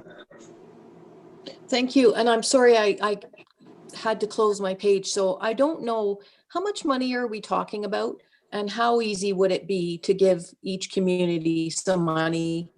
Because I know there's groups that will do 10 times the amount with that amount of money than for instance, our staff are able to do. It's just the reality of government versus volunteers, I guess. So what is that amount? And is there a way that we can Sorry, I'm hearing a bunch of voices in the background. Is that me?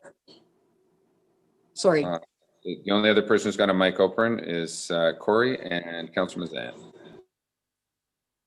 Okay, well, I can hear their voices really clearly on this end, so I'm not sure if that matters. But ultimately, I would like to, I understand Director Becking's comment, but I do believe that if we were to leave a meeting today saying we were going to give each community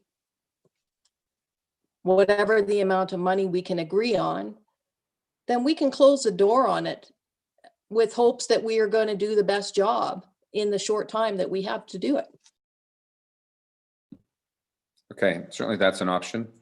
And I agree there might be some supplemental. I haven't heard from Councillor Zavitz. Councillor Zavitz, do you want to chime in quickly? And then I have another brief idea. Thank you. Through you, of course. I think it's a brilliant idea to entrust one Ward A, B, and C councillor. I would certainly, Councillor Nishikawa has lots of opinion on this. I would certainly support her getting $5,000 and passing it around to the communities. I'm not sure what the means test is or whatever, but what I'm hearing is they're clearly targeted groups. So I think, let me give it a try. There's nothing wrong with it. I'm not sure about B and C if they have the same sort of opportunity if they see it that way. But to move it along, I would suggest that might be a great solution, seeing as we're running out of time for 2020. And we should do something. Thank you. Okay, thank you. Just been reminded, we do have some COVID funding that could also fund some community spirit kind of perspectives, which I think is appropriate here. One quick question, I'm just going to kind of get a straw poll, because again, we have two options, option one, option two. Option one, 40 posts is $15,000 with the drop down banners. Option two is 20,000 with all the wreaths and everything else. If we were to drop the wreaths out of this or the banners out of this, and we were to just put some quote unquote twinkle lights on the poles as a starting point, I don't think that would be necessarily objected to in Bala at this particular point, because it would only be complementing any winter activities they were to potentially do, or Windermere for that matter. And I would also have to say that we should probably be able to do each community for $2,500 perspective. So, $7,500 was what we could authorize at this particular time to light 40 poles as a base lighting that could potentially be up year round. I see a couple of councillors maybe nodding as that's an approach forward. And then we can add some additional COVID relief funding, possibly to do some supplemental quote unquote Christmas decorations, and then come back later on in the new year with some additional comments as to how we may attack even greater Christmas lighting. So Corey's got his hand up and wants to kind of comment. And if that's an approach, then maybe we'll try and resolve the resolution that gets Director Beckin to have some lights on some poles in the next 30 days versus when the snow flies. Corey? Thank you, Your Worship. And I think just further to your point, if it was desired to kind of just do the twinkle lights, we'll call them, in each community, I think you're right in kind of the approximate cost, about $2,500 per community. I was going to suggest the COVID-19 relief fund too as a possible option to help fund that, and maybe it's up to a maximum amount or a suggested amount of approximately $2,500 per community, and staff can work with those community groups on installing those lights to best complement their existing efforts. Okay, so Councillor Mazan, and I'm going to look to as a way to move some of this forward. The concept on the table right now is that of putting $7,500 forward as a sole sourced, get some lights up around our community for this winter. Thank you. And if I could just add, just want to make sure it's by ward, not just by community. So if each ward has access to that fund, I think that's wonderful. Thank you. And I would just want to add that these weren't intended, certainly my vision was never Christmas decorations, but I would call these winter / beautification. So intended to totally complement the natural environment that we live in. So, to add into an opinion here, I probably wouldn't be a fan of the banners that I saw. I don't think that's the vision that I would have. So I personally like the idea. And my final comment is this is intended as step one of winter. So I'd rather start small and see how it goes and work with the communities to build versus to come out of the gate really, really big with something very bold. So I like this idea and I appreciate us trying to do something. I think it's an important message to the community. Thank you. Okay. Not seeing any other hands up right now, so I've made a slight modification of this, one of the alternative resolutions. I'm just going to go ahead and read it. Moved by Councillor Edwards, seconded by Councillor Jaglowitz. Be it resolved that Council approve twinkle lights for decorative street pole lighting as highlighted in the report entitled Decorative Street Pole Post Lighting and dated October 14th, 2020 to be installed in Bala and Port Carling, as well as other selected winter initiated locations identified by the Grants and Economic Development Advisory Committee, up to $2,500 per ward or $7,500 total. And the staff be authorized to sole source the purchase of decorative street pole lighting in accordance with Section 2B of Township Council Policy, CAO 13 Procurement and Bylaw 2014-161 Bylaw to adopt procurement policy, and the staff be directed to fund the project through the Township's Working Capital Reserve Fund. Any further? We need to change that to the COVID-19. Okay, so what I'm also hearing is that maybe we'll try and fund this from the COVID-19 Reserve Fund. So I'm going to put Working Capital Reserve Fund or COVID-19 Relief Fund. Councillor Edwards, you have a question? Yeah, and that's just a comment. You said street pole lights, but could they be used in other areas as well if they didn't want to put them on? That's all. Absolutely. Okay. Okay, you've all heard the resolution as amended. All those in favor? Madam Clerk, we have unanimity. Okay. Council, I want to do one quick resolution, then we're going to take a quick 10-minute break, if I may.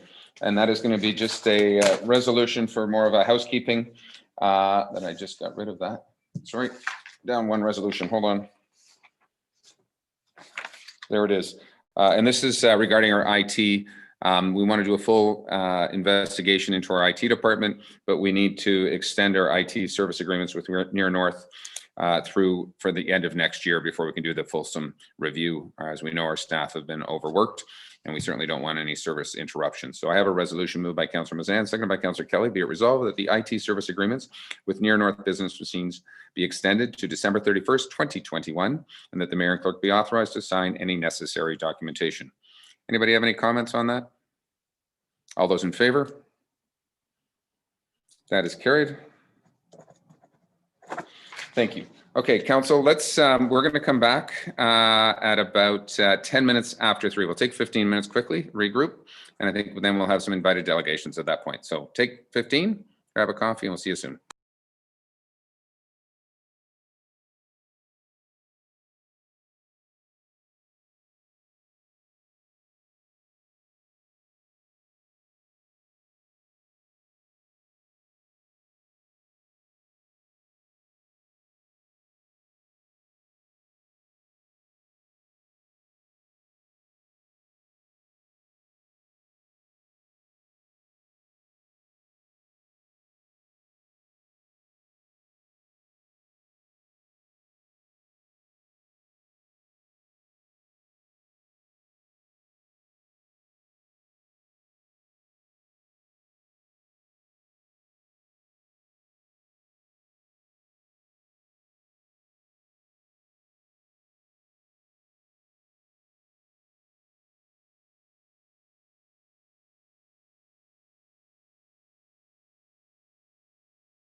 There we go. I can talk. So council, if you can hear the sound of my voice, please walk towards your computers.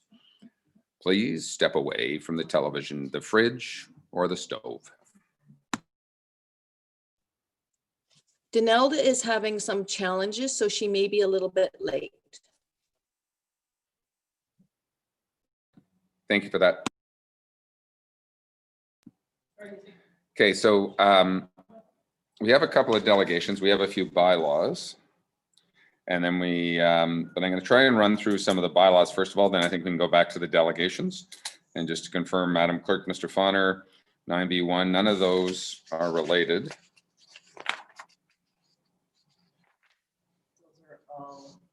Oh. They're all 9B, all those delegations. Yeah, Mr. Fahner wanted to speak to that one. 9B. 1. Yeah. But you were going 9A. You got to do all the 9A ones first. Oh, sorry. 9B, zoning bylaw. Right. Okay, not a problem. So we're going to do 9A. We'll get everybody back. How are we doing here? Do we have enough people to start? 1, 2, 3, 4, 5, 6, 7, 8, 9. Yep. We're good. We're good to start. We're running. We're recording. Okay, I'm going to read through some just some general bylaws here, and then we're going to jump back in. Mr. Morale, I think we're good. Thank you, Chief. This is closing surplus land, moved by Councillor Bridgman, seconded by Councillor Edwards. Make sure they're on screen. They are. Thank you. Be it resolved that a portion of original shore road allowance on the Severn River lying in front of concession 20 lot 15 would designate as part 1 on plan 35R 26124 Reynolds Rule 81571 be declared surplus. To declare a surplus land, and that the clerk is hereby instructed to dispose of said property pursuant to section 8911 of the Municipal Act 2001, and further that bylaw 2020-79 to stop up, close, and convey that portion of original shore road allowance be read a first, second, and third time and finally passed. Anybody in objection? Anybody in favor? There we go. That is carried. Thank you. See how I did that? I kind of turned things around. Ha. We're moved by Councillor Jagowitz, seconded by Councillor Kelly. Be it resolved the following bylaws be read a first, second, and third time and finally passed. Bylaw 2020-93 to appoint a deputy chief building official. Bylaw 2020-94 to appoint a building inspector. Bylaw 2020-97 to appoint a deputy fire chief. Bylaw 2020-98 to appoint a bylaw enforcement officer. And bylaw 2020-99 to appoint a property standards officer. All those in favor? Unanimous. Thank you very much. Okay. Moved by Councillor Mazan, seconded by Councillor Nishikawa. Be it resolved that bylaw 2020-96 provided an exemption to noise control bylaw 2005-83 to the district municipality of Muskoka in relation to the rehabilitation of Port Sandfield Swing Bridge be read a first, second, and third time and finally passed. All those in favor? There we go. Thank you very much.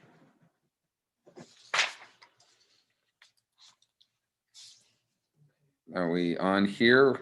I think we're still good. Am I not, Madam Clerk? Stop me when I get going too far here. Yep. I think we're good. Moved by Councillor Roberts, seconded by Councillor Hayes, who are in the room. Thank you. Be it resolved, the following bylaws be read a first, second, third time, finally passed. Bylaw 2020-90 to amend bylaw 2006-100 to designate lands described as part of lot 29, concession 18, units 5, 6, 7 on plan D 154 Wood as being subject to site plan control. Bryant and Mundy. Rules 8, 17, 102, 103, and 104, and bylaw 2020-92 to deem lot 11 on plan 14 Watt not to be a lot on a plan of subdivision. Wilson Rule 2, 7, 24. All those in favor? That's carried. Moved by Councillor Zabit, seconded by Councillor Bridgman. Be it resolved that bylaw 2020-91 to amend bylaw 2006-100 to designate lands that described as part of lot 31, concession 3, part 1 on plan 35. Scott, on plan BR 1205.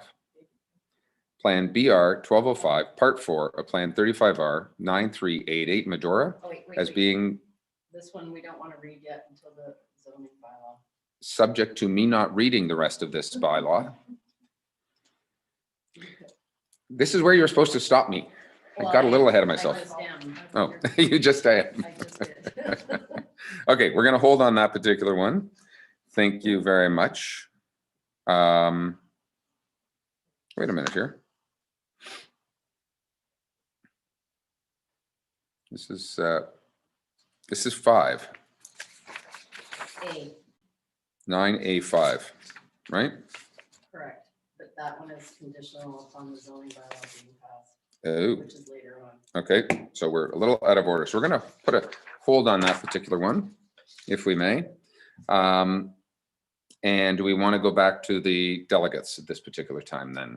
And we can sort of deal with these bylaws, and then we're going to come back to deal with the last matter, and that it be the condominium use agreement.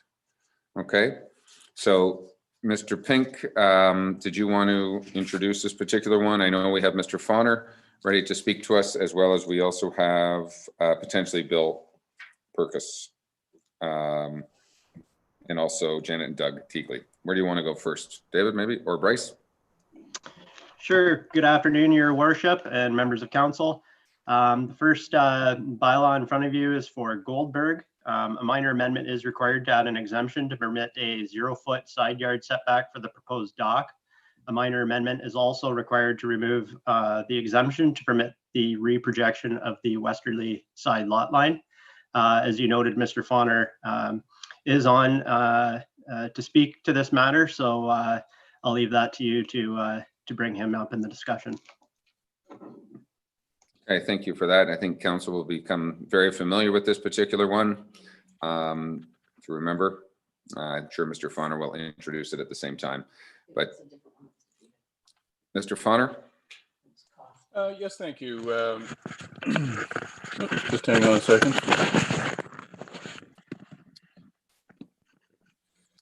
Thank you, Mayor Harding. Yeah, sorry about that. This one, yes, has been back in front of Planning Committee on a couple of occasions. I will draw your attention to the fact that I had sent an email. I've been discussing the matter with Marie Poirier, who's been hired by the neighbor. And we've come to an agreement, and then they are willing to drop any further objections, provided that my client, Dr. Goldberg, agrees that the property is subject to site plan control. And we have no problems with that. Secondly, that Dr. Goldberg agrees that there be no further additions to the dock, and we realize that's really a private matter. You can't prevent anybody from applying, but we're willing to do that, and that Mr. Purkis agrees to not interfere with the access to the beach, which he has done in the past, but he's agreed not to do that. And that again is a private matter that we will deal with. So Mr. Purkis nor Marie Poirier are on this, I don't believe, because the parties have come to an agreement basically. So, and they have confirmed that through an email that when your staff, copy of it anyways from Marie yesterday afternoon at 4:51. So anyways, we're just hoping that council will carry on with the recommendation of planning committee at this point in time. And I believe we've settled the matter between the neighbors. Thank you. Thank you very much. I'm going to turn to Mr. Sharp in particular. So we're going to have a contemplation of first and second reading. And I realize that there is a minor amendment consisting of elimination of exemption to project the westerly side lot line, revised sketch not showing the reprojection, and an exemption to permit a 0-foot side yard setback. Mr. Sharp, is that all of them? I see Mr. Purkis has joined us as well. But before I go to Bill to comment, if you want to on this particular application, Mr. Sharp, did you want to confirm, or Mr. Pink? Oh, there's Bryce. That will encapsulate the agreement between the neighbors? Yep, there's just the two minor amendments that I had mentioned. The one for an exemption from the side yard setback to permit a 0-foot side yard setback for the proposed dock, and the second minor amendment is to permit the reprojection of the westerly side lot line. That's no longer required. So I think that covers it off. Okay, thank you. Mr. Purkis, I think that's you. If I can see through the screen, welcome. And did you want to speak to this matter, or David? I'll go to Mr. Pink or Director Pink first of all. Could be wrong, but I believe that's Mr. Richards. I just wanted to clarify, I believe if council could direct staff, I presume you have no issues with us bringing a site plan control bylaw next month. Perhaps Mr. Fahner, I can talk with him offline, outline what the reasoning for that is, if there's something in particular they wanted included in that site plan, not typical for a small dock addition. But some nodding of heads from council would be appreciated, and we can bring that bylaw next month. Absolutely. I see Councillor Zavitz. Thank you, Your Worship, and through you. I just, not to add a wrinkle into this, but I have have very recently spoken to Jennifer Purkis, Bill's wife. There is a wrinkle here, and it is that if you'll recall, when this came to planning, I asked the question the second time. I'm very clear. Are there any objection? There was no one representing the public in objection. The Purkises weren't there. No one was there. I thought it was a pretty clear and obvious runway. They've given up, if you will. I'd obviously want to see a positive outcome here. And so now I do understand that they've negotiated a settlement, but they're still not, to that point, not all that happy. And the point of the matter is they were not notified of the second time it came to council. So the last time it came, their position is they were not notified. So they did not come online and represent themselves. I would have voted differently had I known that. And I reached out to them yesterday just because I saw this on the agenda, and they're not happy, but it is what it is. They're prepared to move on. So I think just for the record, I do hope that it's not the Hatfields and the McCoys any longer, and that this is a lasting. This is a lasting agreement. Thank you. Thank you for that, Councillor Zavitz. I do have an email here sent yesterday to Mr. Fahner, Cheryl Mortimer, David Pink, Bryce Sharp, and everyone else, and it is from Marie Poirier. And I'll just read the first line. I think this will be good for everyone. Thank you for your email, Mr. Fahner. I hereby or herewith confirm the details of your email sent this morning, and to which this is a reply. My clients Bill and Jennifer Purkis are in full agreement. So I think we have satisfied their concerns in this particular case. And Mr. Purkis in this particular case today was registered to delegate, and so certainly knew about today's meeting. Okay, Councillor Nishikawa. Again, sorry, I can't pull up what we're agreeing to at this moment. What I saw in the report was something I couldn't support. And so if there's something different and this agreement shows something different, I don't understand it. I mean, I verbally understand it, but I would have liked to have seen what that is. For instance, is there a reduction on the dock size? Some of those concerns that were raised in the past. I don't have the ability to pull this up at this time. Maybe I'll get Mr. Pink or Mr. Sharp to kind of potentially screen share, but I think this is an existing dock that they're just trying to bring into compliance. Am I wrong, Mr. Pink? If you look on page 181 in your agenda packages, that is the site plan of the proposed dock. You may recall that it was reduced from its original size, and it did return to Planning Committee with a slight reduction in size. Hasn't been reduced since Planning Committee to Council, but it was reduced when Planning Committee voted in favor of it. What you have before you on page 181, the only change will be no longer reproject the side lot line, and instead alternatively we will just grant a 0-foot side yard setback for the dock. That's more technical or administrative in nature, so hopefully that provides some background. Councillor Nishikawa, sorry, my mistake. I was thinking we're on a different dock, but I now remember this one.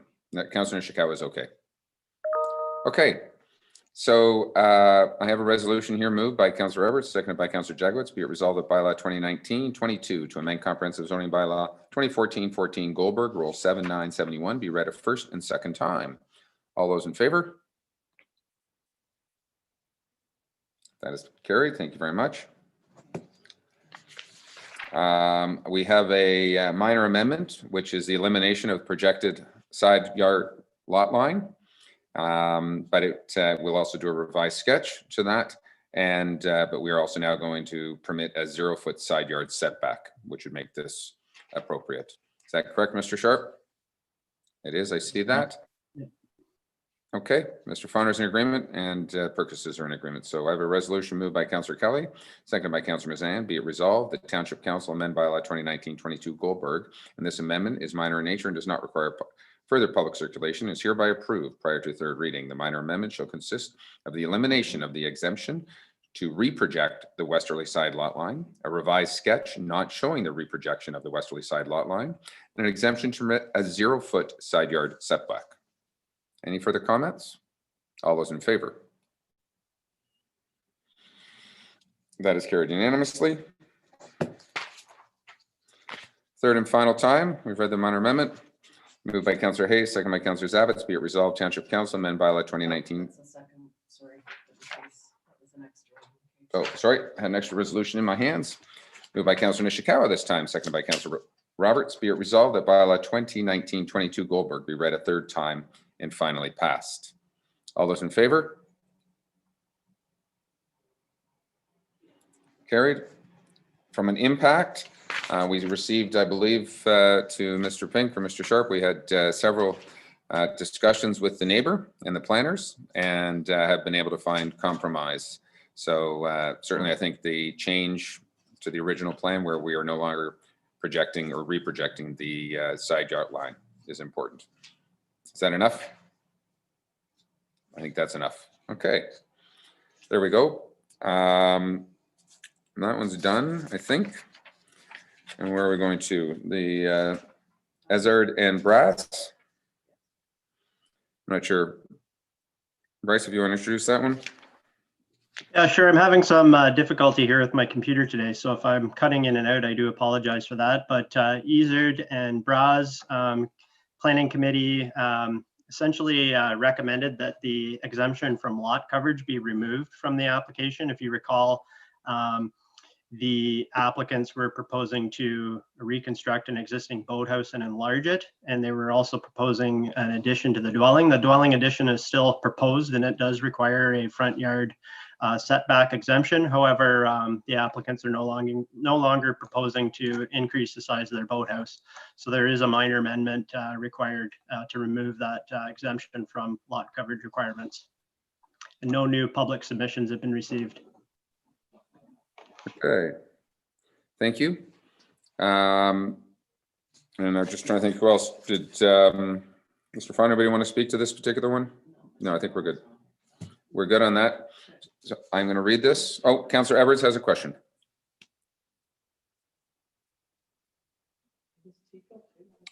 Yes, thank you, Mayor Harding.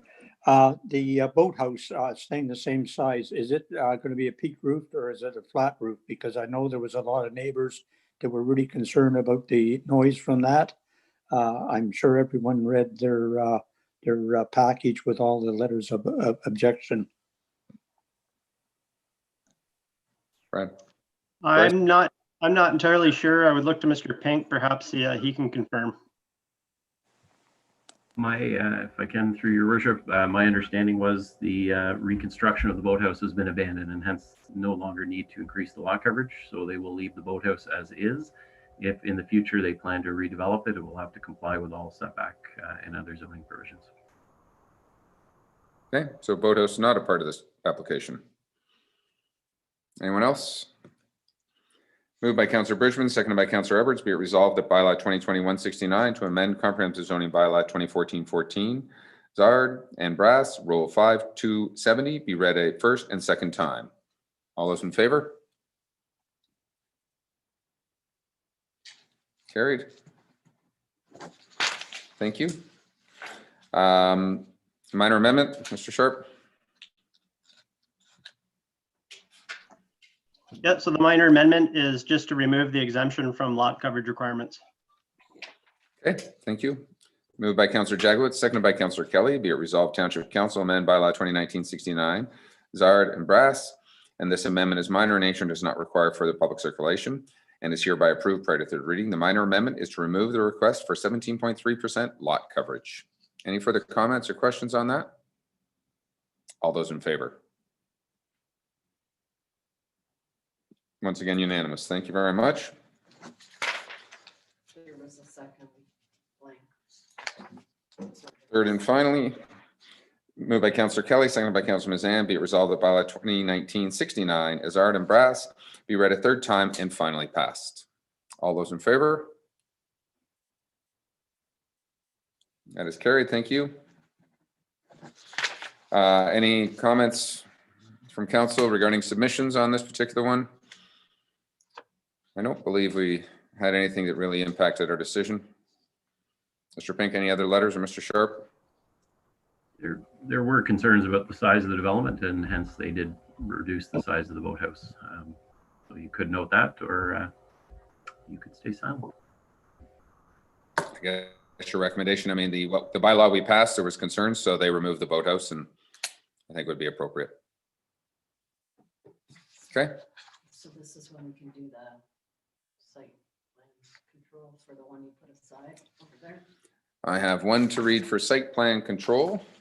Moved by Councillor Zabit, second by Councillor Bridgman. Be it resolved that bylaw 2020-91 to amend bylaw 2006-100 to designate lands described as part of lot 31, concession 3, part 1, plan BR 1205, part 4 on plan 35R 9388 Medora as being subject to site plan control. Azard Brass Rule 5270 be read a first, second, and third time and finally passed. All those in favor? Site plan it is. Carried. Okay, where am I going to?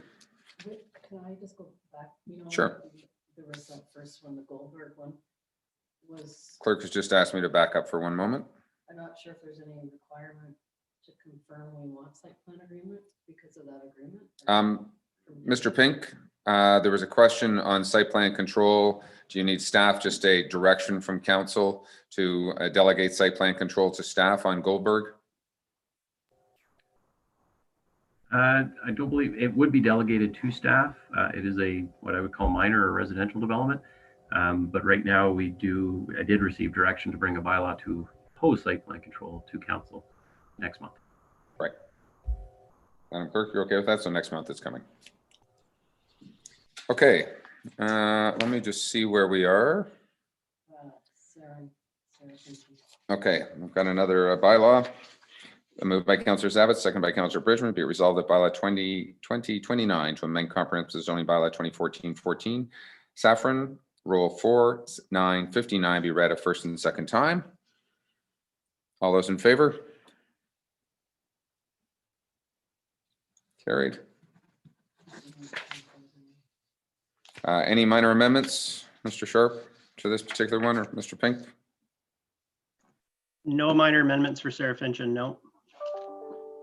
Okay, thank you very much. Moved by Councillor Keller, seconded by Councillor Mazan. Be it resolved that bylaw 2020-29 Saffron Chin be read a third time and finally passed. All those in favor? That's carried, unanimous. Any impact? I don't, Mr. Sharp, Mr. Pink? No impact, I don't believe. We didn't receive anything that caused any concern. Okay. We're going to Mr. Evans, moved by Councillor Nishikawa, seconded by Councillor Roberts. Be it resolved that bylaw 2020-87 to amend comprehensive zoning bylaw 2014-14 Evans, Rule 2135 be read a third time and finally passed. Why am I in a third time?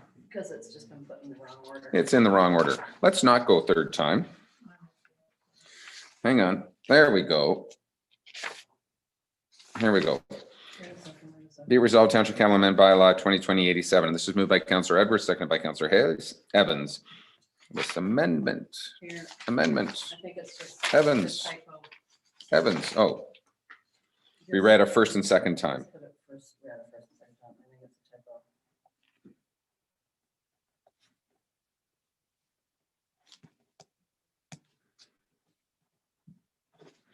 Okay, let me do this again. Moved by Councillor Nishikawa, second by Councillor Roberts. Be it resolved that bylaw 2020-87 to amend comprehensive zoning bylaw 2014-14 Evans Rule 2135 be read a first and second time. Councillor Edwards has a question. Yes, when this, the agreement came up, they were saying they were going to sprinkle the houses, and I had asked about that. And they said they were going to put a glycol type system in. And I had concerns about that because if there's a fire, that glycol is going to go into the lake and pollute it. And I didn't know how much they were using. They were very vague on that. I know they can put dry systems in rather than glycol systems in, and that, but that's a very small lake. And if there's a fire and you get glycol, it could, and that hurt people's drinking water and pollute it. And I would like to know, I had asked our fire chief, he didn't know what the composition was of it, but it should be, and that noted that, and that before we give final approval, in my opinion. Okay, I'm going to look. I'm not sure if for Fire Chief Morrell has got a comment on that, or Mr. Pink, what controls we may have from a building code perspective. I'm not sure if either one of you want to chime in on this. David.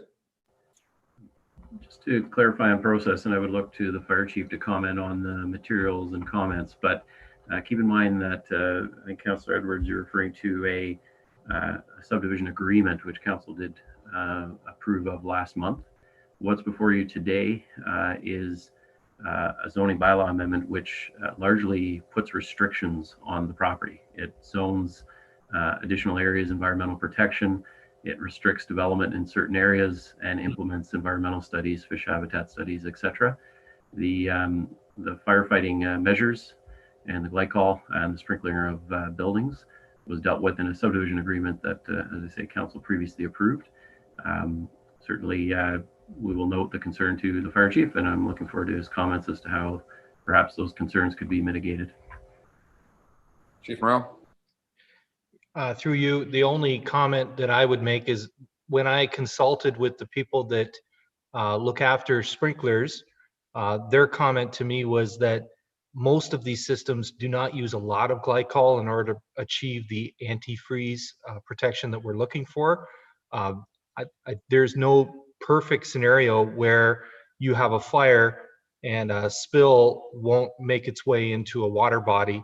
And I will say that under the Spills Management Act, a fire is specifically one of those spills that is exempt from notifying Spills Action Center. Okay, thank you for that. Councillor Edwards, supplemental. And that, being familiar with fire systems, that could be a dry system. They wouldn't need glycol. Chief or any Director Pink, will we deal with this at a different point, or how do we just make it noted? Anyone? Through you, if I may, in order to proceed for the development, I believe that the approval has already been given through the subdivision agreement. I might be wrong here, but I believe the approval was granted based on the fact that they could not develop a wider access to get into these properties. Councillor Nishikawa. I think that we should be a little bit cautious as councillors that of trying to get involved in the Building Code Act as well. We're talking about some provisions in there, and I don't believe, I think we're getting to a point where we're going above of our pay grade, I guess, if you want to say that. I believe that staff have had it, have done what they can, fire chiefs involved. It is not us to determine how buildings get built. Okay, thank you. I think Councillor Edwards, your comments are duly noted, and where possible, they will do. I would agree with Councillor Nishikawa where we can and can't regulate. Sometimes we may not be able to.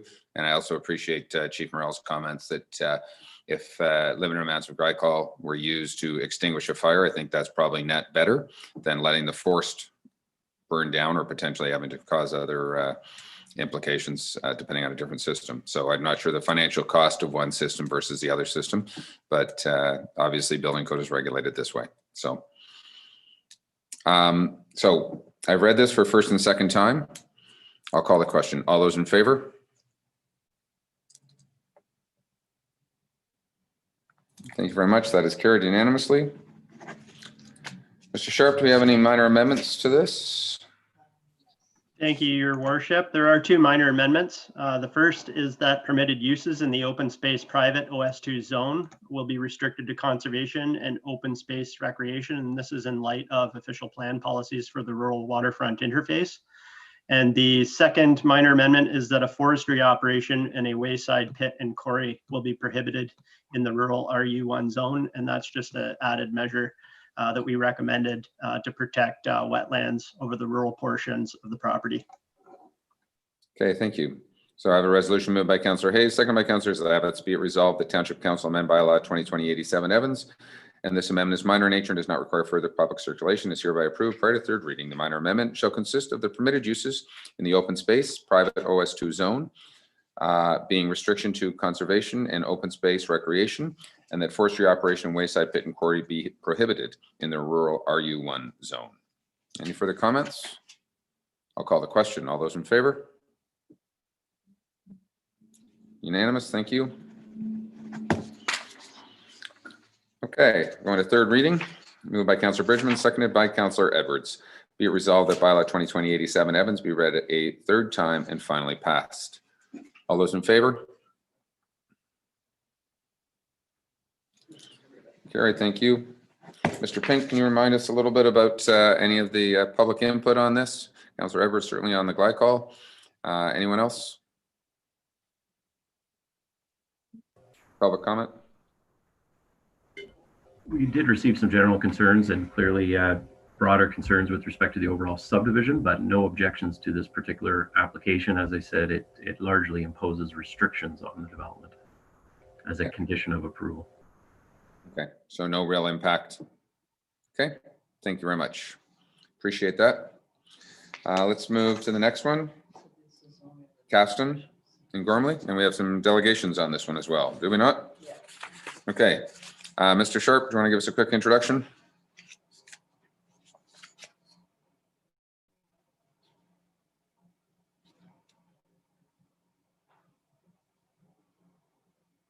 Bryce, do you want to introduce this one to us?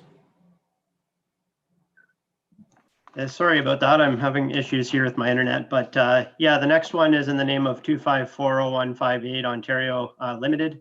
No. No.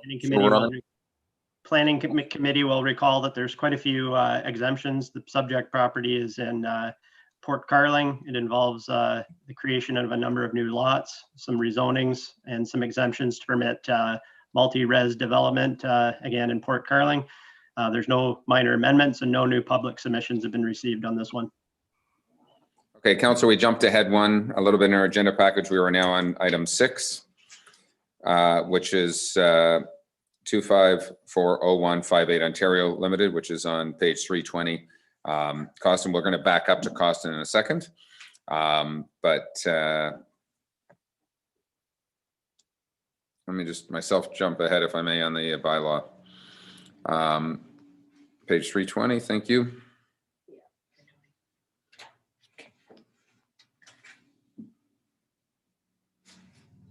Okay. Oh, this is Port Carling Developments. Okay, I got it. This is our new motel, hotel, rental apartment units. Thank you. Okay, let me jump ahead. Thank you.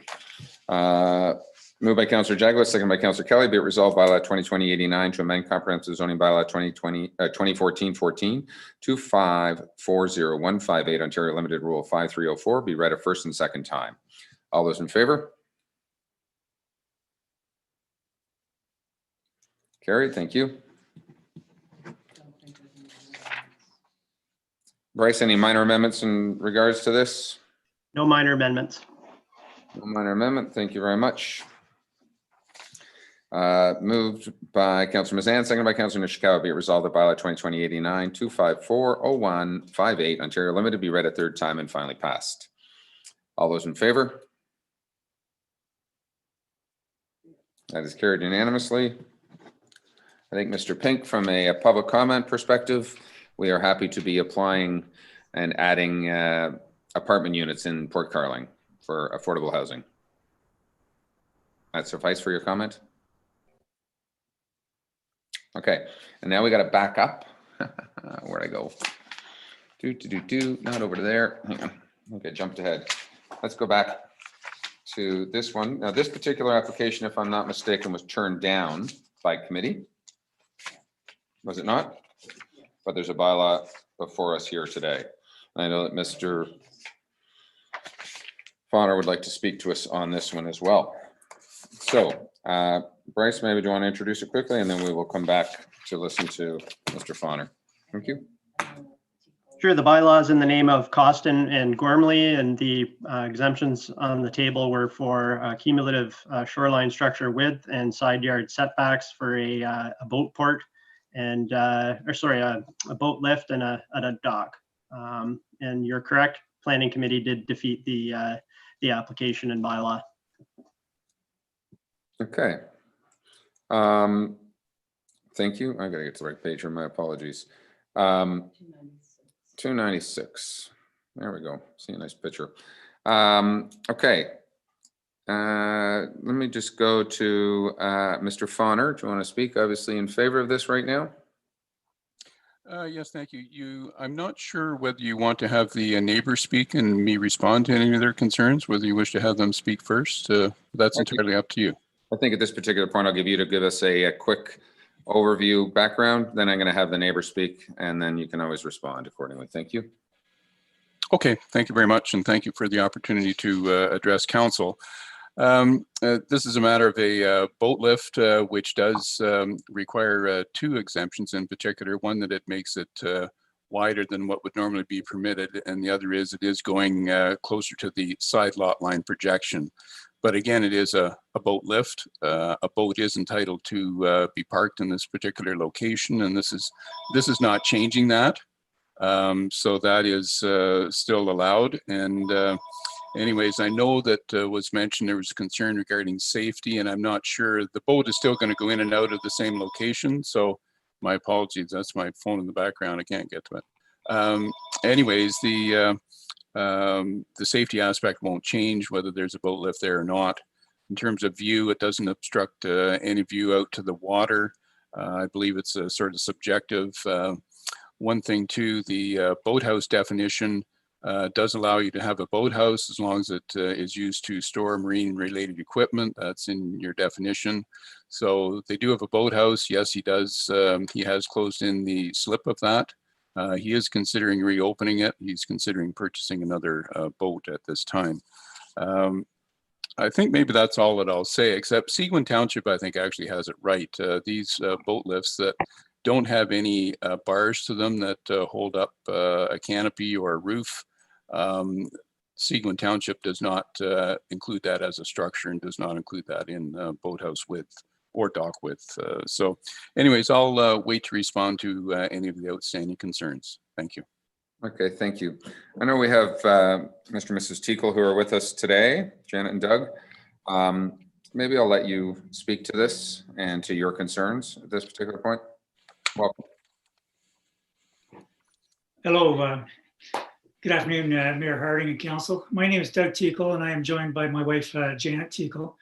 Our cottage is 1091-1 Chown Road. We object to the proposed rezoning bylaw amendment at 1091-3 Chown Road, owned by Cawston and Gormley. We ask that you please consider upholding the bylaw because the boat lift is 1.2 feet away from the property line. We know that Bob Cawston has every right to park his boat there. But what impacts us is negatively is having a look at a boat on a boat lift raised 20 inches above the water. Not as the 6 to 9 inches that Stephen Fahner pictures depict. Our properties are in a very close proximity with only approximately 50 feet between our boat docks. His boathouse and dock are already in non-compliance. Mr. Cawston chose to totally fill in his 2-slip boathouse in 2019. In 2018, he filled in half of his boathouse and then filled in the other half in 2019. Then July 2019 put in a boat lift on the north side of his boathouse. This impacts us negatively as well because this is where we sit at our dock and at our swimming area, which also creates a safety concern. Mr. Cawston has ample room to put the boat lift on the south side of the boathouse and would be in compliance. Thank you for your time. Okay, thank you for that. Anybody else? And I think that's all the people speaking here at this particular time. I'm going to turn it to council for any questions or comments on this. Oh, Mr. Fahner, do you want to respond? I'll let you respond. Thank you. Yeah, just very briefly. And I guess the thing is too, is that one of the things that's come up is that they have to look at a boat that's raised out of the water. I used a comparison of a pontoon boat that would be much higher than this out of the water just by sitting there. The other thing too is that, you know, they could park a barge there, for example, and that's certainly not anybody's intent, but, you know, you could have certainly something that's much more unsightly than having a boat on a boat lift. I think the other thing to note too is that, you know, it needs to be looked at, of course, you know, as though it wasn't there in the beginning. And I think that that's something that needs to be considered as well. The distance between the structures, approximately 50 feet. When you think of it ideally, with new structures, you're looking at 30 foot off each side lot line. So that's 60 feet. So 50 feet's not really that bad of a separation, I guess, depending on your boating characteristics. But anyways, I haven't heard any major impacts except the fact that maybe they don't like to look at it. So those are my comments. Thank you. Okay, thank you for that. Council, any questions on this particular? Councilor Nishikawa. Thank you. I again will not be supporting the request to continue with this boat port in its location. I actually think that it's pretty offensive. And, you know, looking at the picture and knowing that, geez, there's a great boathouse there, but it doesn't store any boats. And Mr. Fahner said the word, it is a structure. I'm very concerned that if we allow this to continue, that more and more people will be coming forward and looking at doing the exact same thing. Again, even filling in their boathouse. I'm reminded that, oh my gosh, we have to be incredibly careful how we write our bylaws, because where we use terms like marine related things, some of us kind of thought that might have been a boat, but apparently it's not. So again, I'm going to stand, I'm just really concerned about what has happened on this lot, period. And I certainly would not be voting to allow any more that is beyond our bylaws. Okay, thank you. Councillor Hayes. Yeah, I haven't heard anything new that is going to make me want to change my mind. Would the owner consider moving the structure to the other side away from the lot line? That would be the only question that I have. Thank you for that. I'm not sure if Mr. Fahner, you want to answer that particularly right now or what you want to do. Yes, thank you. As indicated before, you know, the other side is used as their swimming area, and it is more exposed to the winds. And the neighbors to the north, the objectors, they also have their boat on the north side of their boathouse, and they've also filled their boathouse in as well. So this is the most appropriate location for this on the property. Okay, thank you for that. Anyone else want to chime in? Okay, I have a resolution moved. Oh, sorry, Councillor Zavitz wants to chime in. Thank you. Thank you, Aaron, through you. As I'm aware, or not aware, I suppose the question to David, is there a maximum height of a boat that is allowed to pose it beside a boathouse? I put my boat's probably 11 feet tall with the tower and out of the water. Am I okay to do that at my dock, or is there a height restriction of 13 feet or 12 or? Through your worship, the zoning bylaw does control the height of boat houses. It's either 16 feet on a lot less than 300 feet or 25 feet on a larger lot. We don't have the authority through the zoning bylaw to regulate the size of watercraft. So there is no height limitation on the boat itself, but we do limit the boat house height. Thank you. Thank you. So supplementary, if I might, I wonder if I could ask the Teakles a question. Is that possible, Mayor? Absolutely.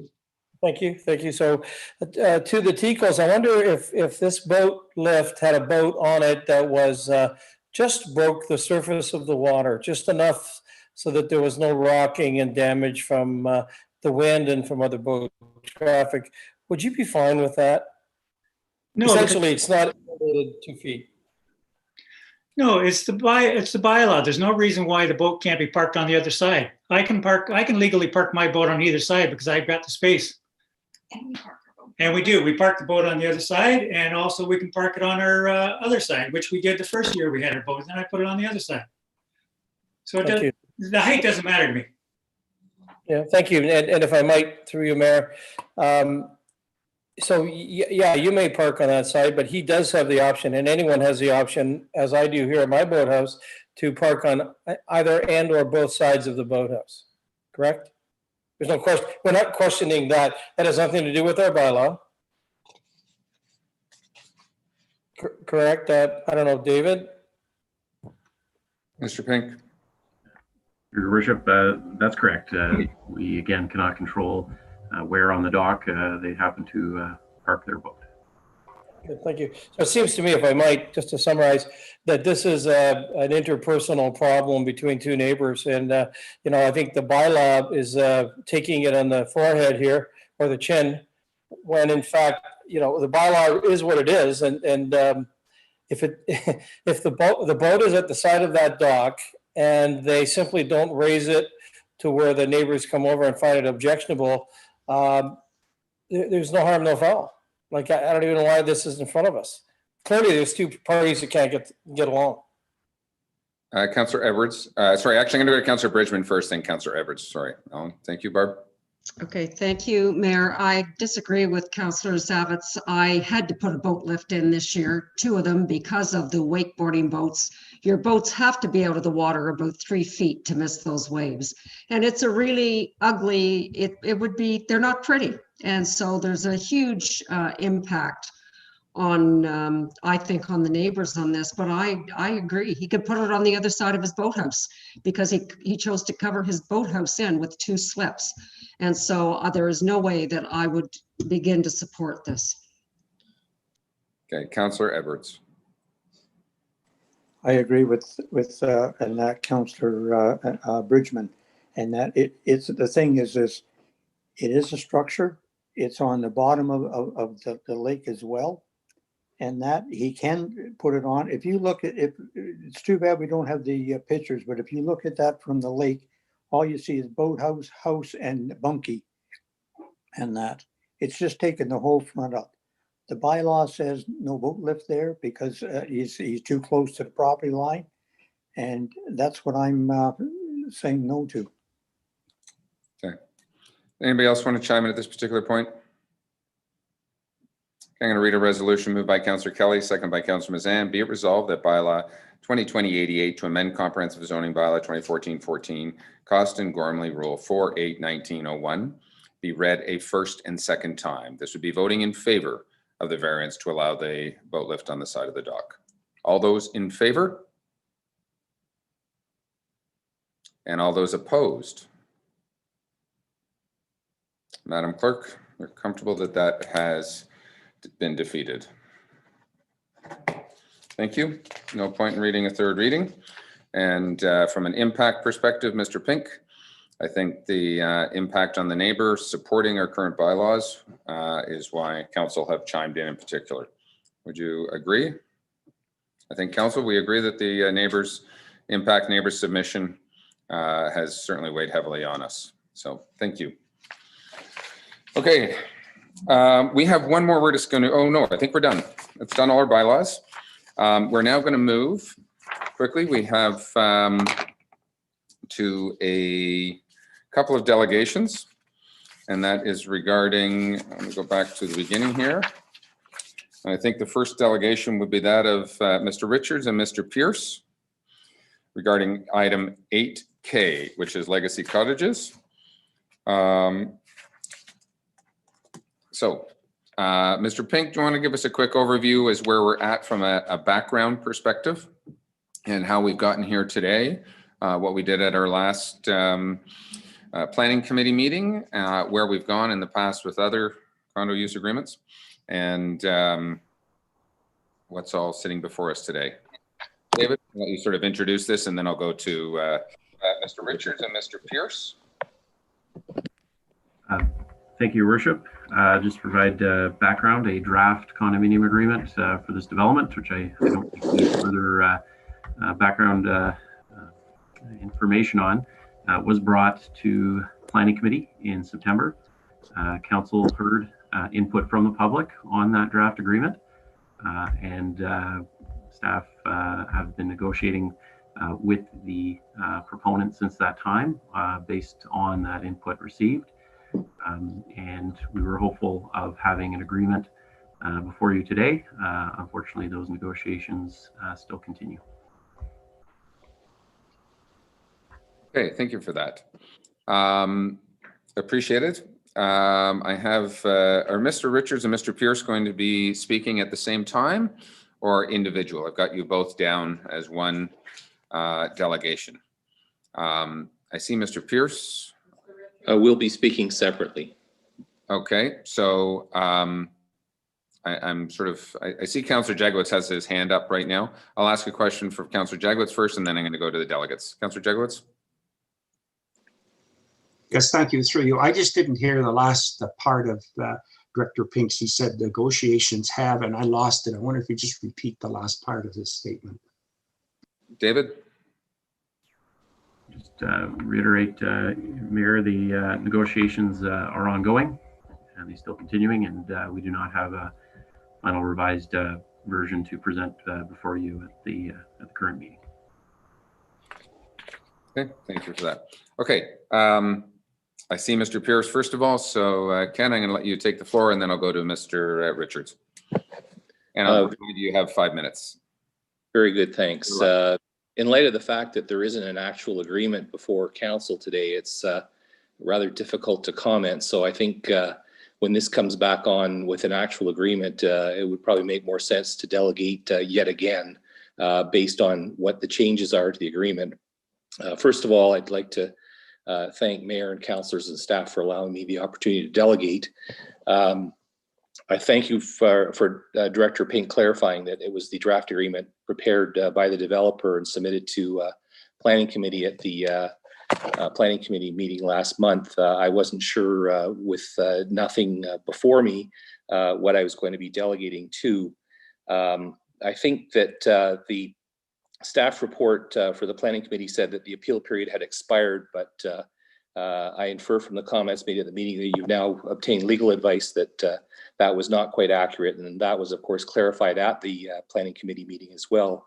Similarly, the report that staff had prepared, to paraphrase, that no changes to the draft condominium agreement submitted by the developer or permitted by the township, which I also suggest is incorrect. And it sounds like because there's ongoing negotiations with the developer that you've moved past that concern as well. As I said before, we provided you with a legal opinion from the Council for the Friends of Muskoka, Thompson Rogers, to that effect. And I think you've taken that to heart as well.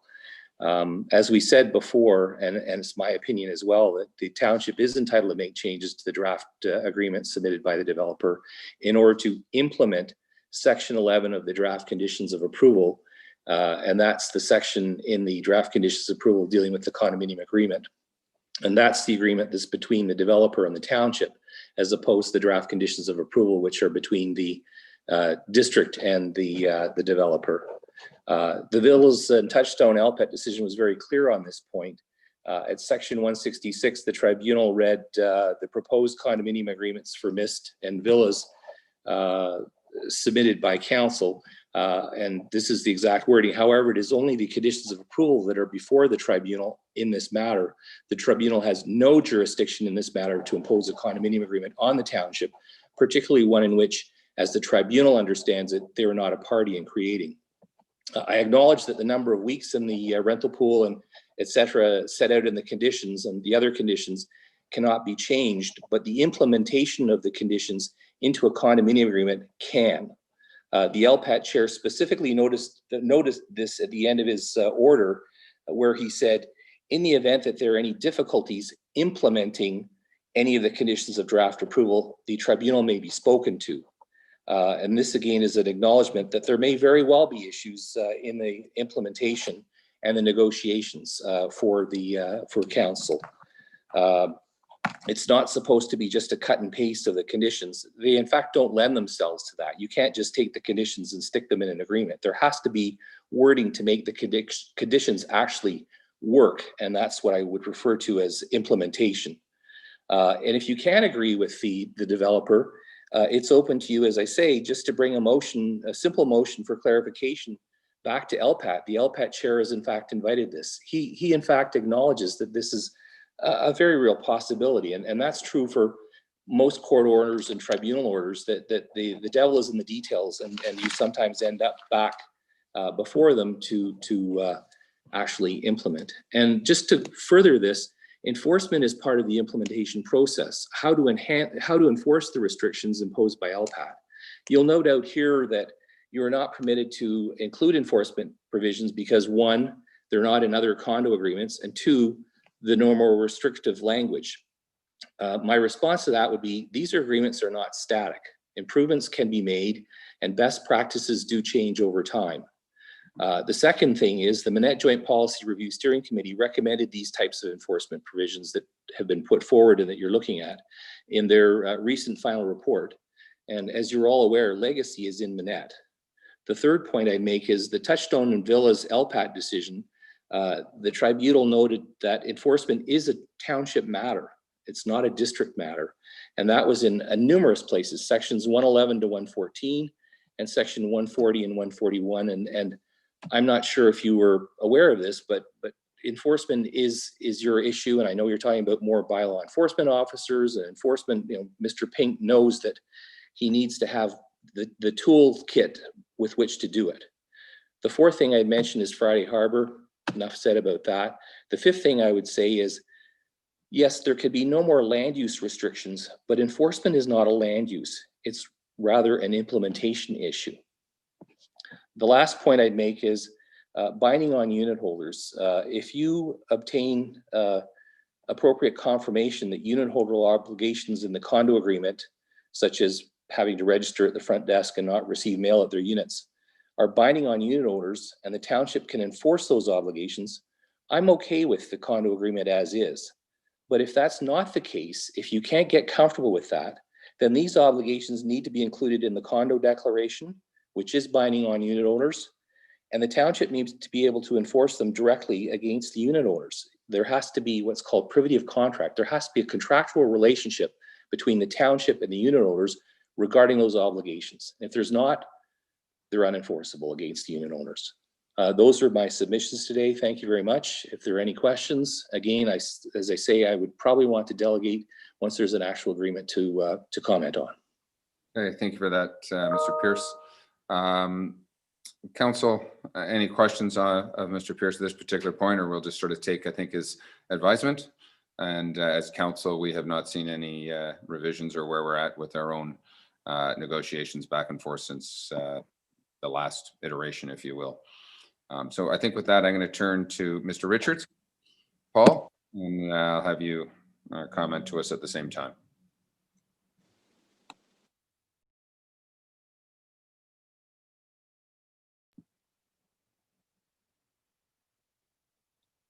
We just need you to unmute your microphone and then you are free to go.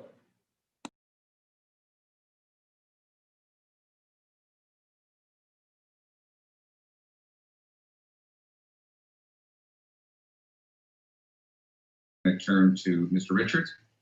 Paul. Hi. I'll have you comment to us at the same time. Can you hear me now?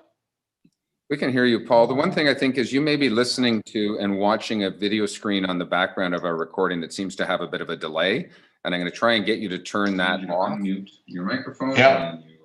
It's still Can you hear me now? It's still on, I believe, in the background. A video broadcast got about a 30-second delay to where we're at in this meeting. So I'll turn it over to you. You're still muted right now.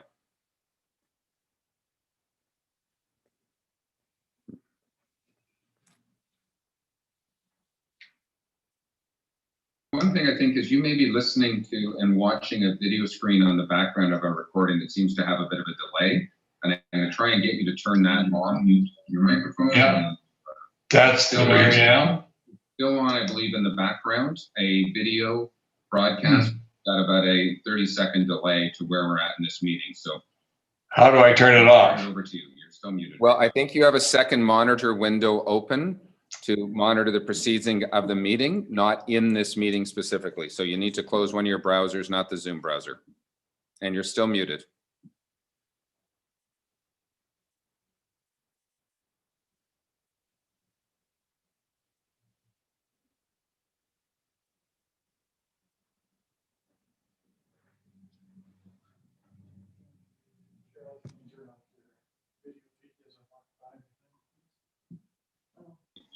Well, I think you have a second monitor window open to monitor the proceeding of the meeting. Good. Can you hear me now? Now we can hear you. And can you hear me responding at the same time, or is it a delay of 30 seconds? I'm holding up my finger. Can you see my finger in the air? Can you hear me? We can hear you, Paul, but you're obviously still on the delay monitor. Can you see my hand up in the air? Yes or no?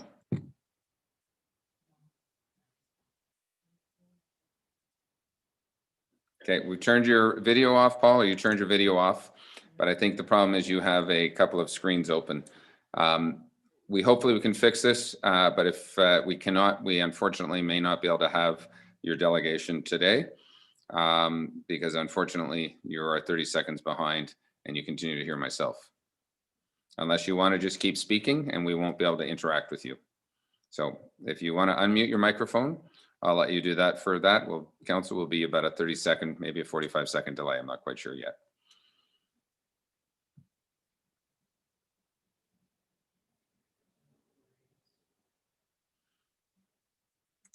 You'll come back in 35, 45 seconds. That's probably what will happen.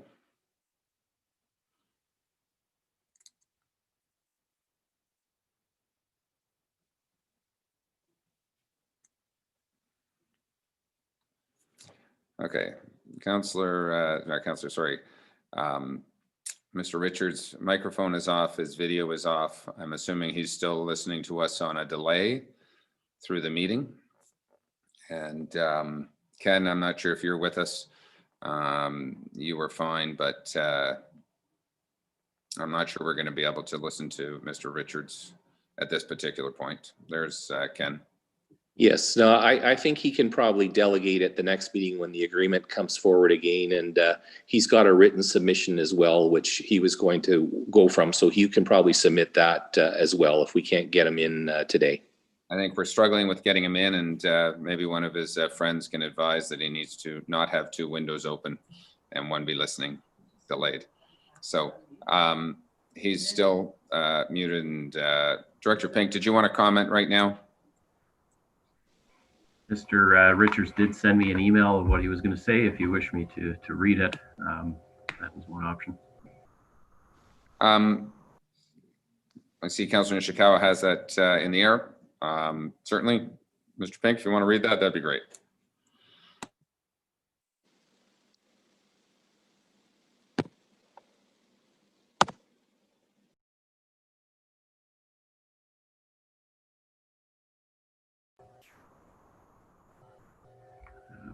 Mr. Mayor, Councillor, staff, fellow Zoomers, again, I thank you for this opportunity to speak with you this afternoon. I'm very aware that this is a privilege under restricted conditions. This time I'm going to try and do something a little bit different. Muskoka is an idea, and perhaps for good or for bad, we all have a different idea of what Muskoka should be. For example, a developer may have a very different idea of what's right for Muskoka than the nearest canoeist seeking peace and smooth waters. There are many groups in Muskoka, all with their own point of view, but let's have a look at three of the big ones. The first, Safe, Quiet Lakes. In their words, our mission is to make the lakes safer and quieter to ensure the sustainable enjoyment of a treasured shared resource. Safe, quiet, sustainable environmentally. Next, the Muskoka Lakes Association, and from their fall edition of Shorelines, the newly elected president, Deborah Martin Downs, writes, every action in Muskoka ties back to the environment. Development, wakes, noise, runoff, impact, forest, water quality, wildlife, shorelines, and view from the canoe. And our views from the canoe is what maintains our property values and drives tourism to the region. The MLA works to promote the responsible use, enjoyment, conservation of the unique Muskoka environment to preserve Muskoka for future generations. And lastly, from the Friends of Muskoka, the Friends are a group of dedicated volunteers working to protect and preserve the natural environment and unique character of Muskoka by promoting responsible use and development of its land and lakes. Friends of Muskoka are trying to stop residential subdivisions on the waterfront and will work to enshrine sustainable development in the municipal and district official plan. Can you hear? In summary, 3 words or thoughts seem to be universal and resonate, representing many thousands of cottagers and residents: safe environment, future generations. Driving north from Toronto on the 400 in Muskoka, we've all seen the exit to Innisfil, home of Friday Harbor, possibly the largest development to date for a lakefront condo resort in the province, but at 2,000 units, about half the size of what's proposed in Manette. After many years of confrontation and negotiation with the community and council in the town, the developer received approval for an amendment to the existing bylaw in 2007, allowing 1,600 condo residences and 400 resort suites, total capped at 2,000. In the report, the OMB approval premised on being a resort, not a sprawling residential development, to be defined as restricted occupancy resort residential units. 3 weeks ago, on September 23rd, the town council in Innisfil agreed to allow property owners at Friday Harbor to become full-time residents. What happened? Last Sunday, I talked with Bill Van Berkel, a 20-year-plus councillor. In his first statement, if we had to do it all over again, the outcome could have been very different. The residency issue had become impossible enforcement, and they were forced to make the change because the reality had become residential. There were to be several caveats that while it would allow property owners at Friday Harbor to become full-time residents, they would not have access to local schools and community facilities. This restriction can be expected to last perhaps until the first court case, since they will be paying full taxes and eventually will have to be provided full access to schooling, healthcare, and community facilities. Bill went on to state that relying on the resort doesn't work. Money speaks louder than words. The residential approval was approved on September 23, in spite of 20 years of opposition by OMB, the town, Big Bay Point Community Association. Without very careful strategic planning, this is exactly what we'll be experiencing in Muskoka. Remember, future generations, for example, we have required only 5 years for reporting for legacy.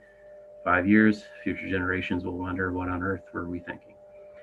You have been provided with a copy of the proposed agreement with our suggested changes, and I would urge you to accept all of the recommendations and give further thought to enforcement, not just now, but for future generations.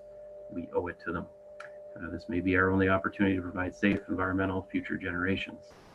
We have possibly, no, definitely the best council in many generations, but the developers are quite prepared to wait until a more receptive council is elected, and then they will complete their intent to provide waterfront subdivision residential houses throughout Muskoka. We need protection now. Every application must be evaluated in consideration of safe environmental future generations. Thank you. Okay, thank you for that. Paul, I'm not sure if you can hear me now or not, or maybe you're on the phone with tech support. Paul, if you can hear me or it's going to be delayed, the reality is we actually just heard your submission. So council, we obviously won't have an ability to correspond with Mr. Richards at this particular point, but we will circulate to all of us his letter at the same time. Council, do we have any questions right now of our own staff? Because what we do have is a resolution to move into closed session where we can receive information that is subject to solicitor-client privilege regarding this matter in particular. And if I don't see any specific questions right now for public, I'm going to move a resolution that we do move into closed session right now. Okay, I'm not seeing anything. So moved by Councillor Edwards, second by Councillor Jagowitz. Be it resolved that council or closed session convene at 4:18 p.m. for litigation or potential litigation, including matters before administrative tribunals affecting municipality or local board, and advice that is subject to solicitor-client privilege, including communications necessary for that purpose. One matter pursuant to section 239(2) of the Municipal Act 2001. All those in favor? That is carried. And we are going to say goodbye, if we can, to Mr. Pearce and Mr. Richards. We'll ask them to leave the meeting, as well as our regular staff will also be leading the meeting as well. So we'll take just a moment. If everybody wants to take just a 3-minute break, that'd be great. Our lawyer is on standby. We've only got him for a brief moment. So take 5 minutes if you need, but hopefully 3 minutes.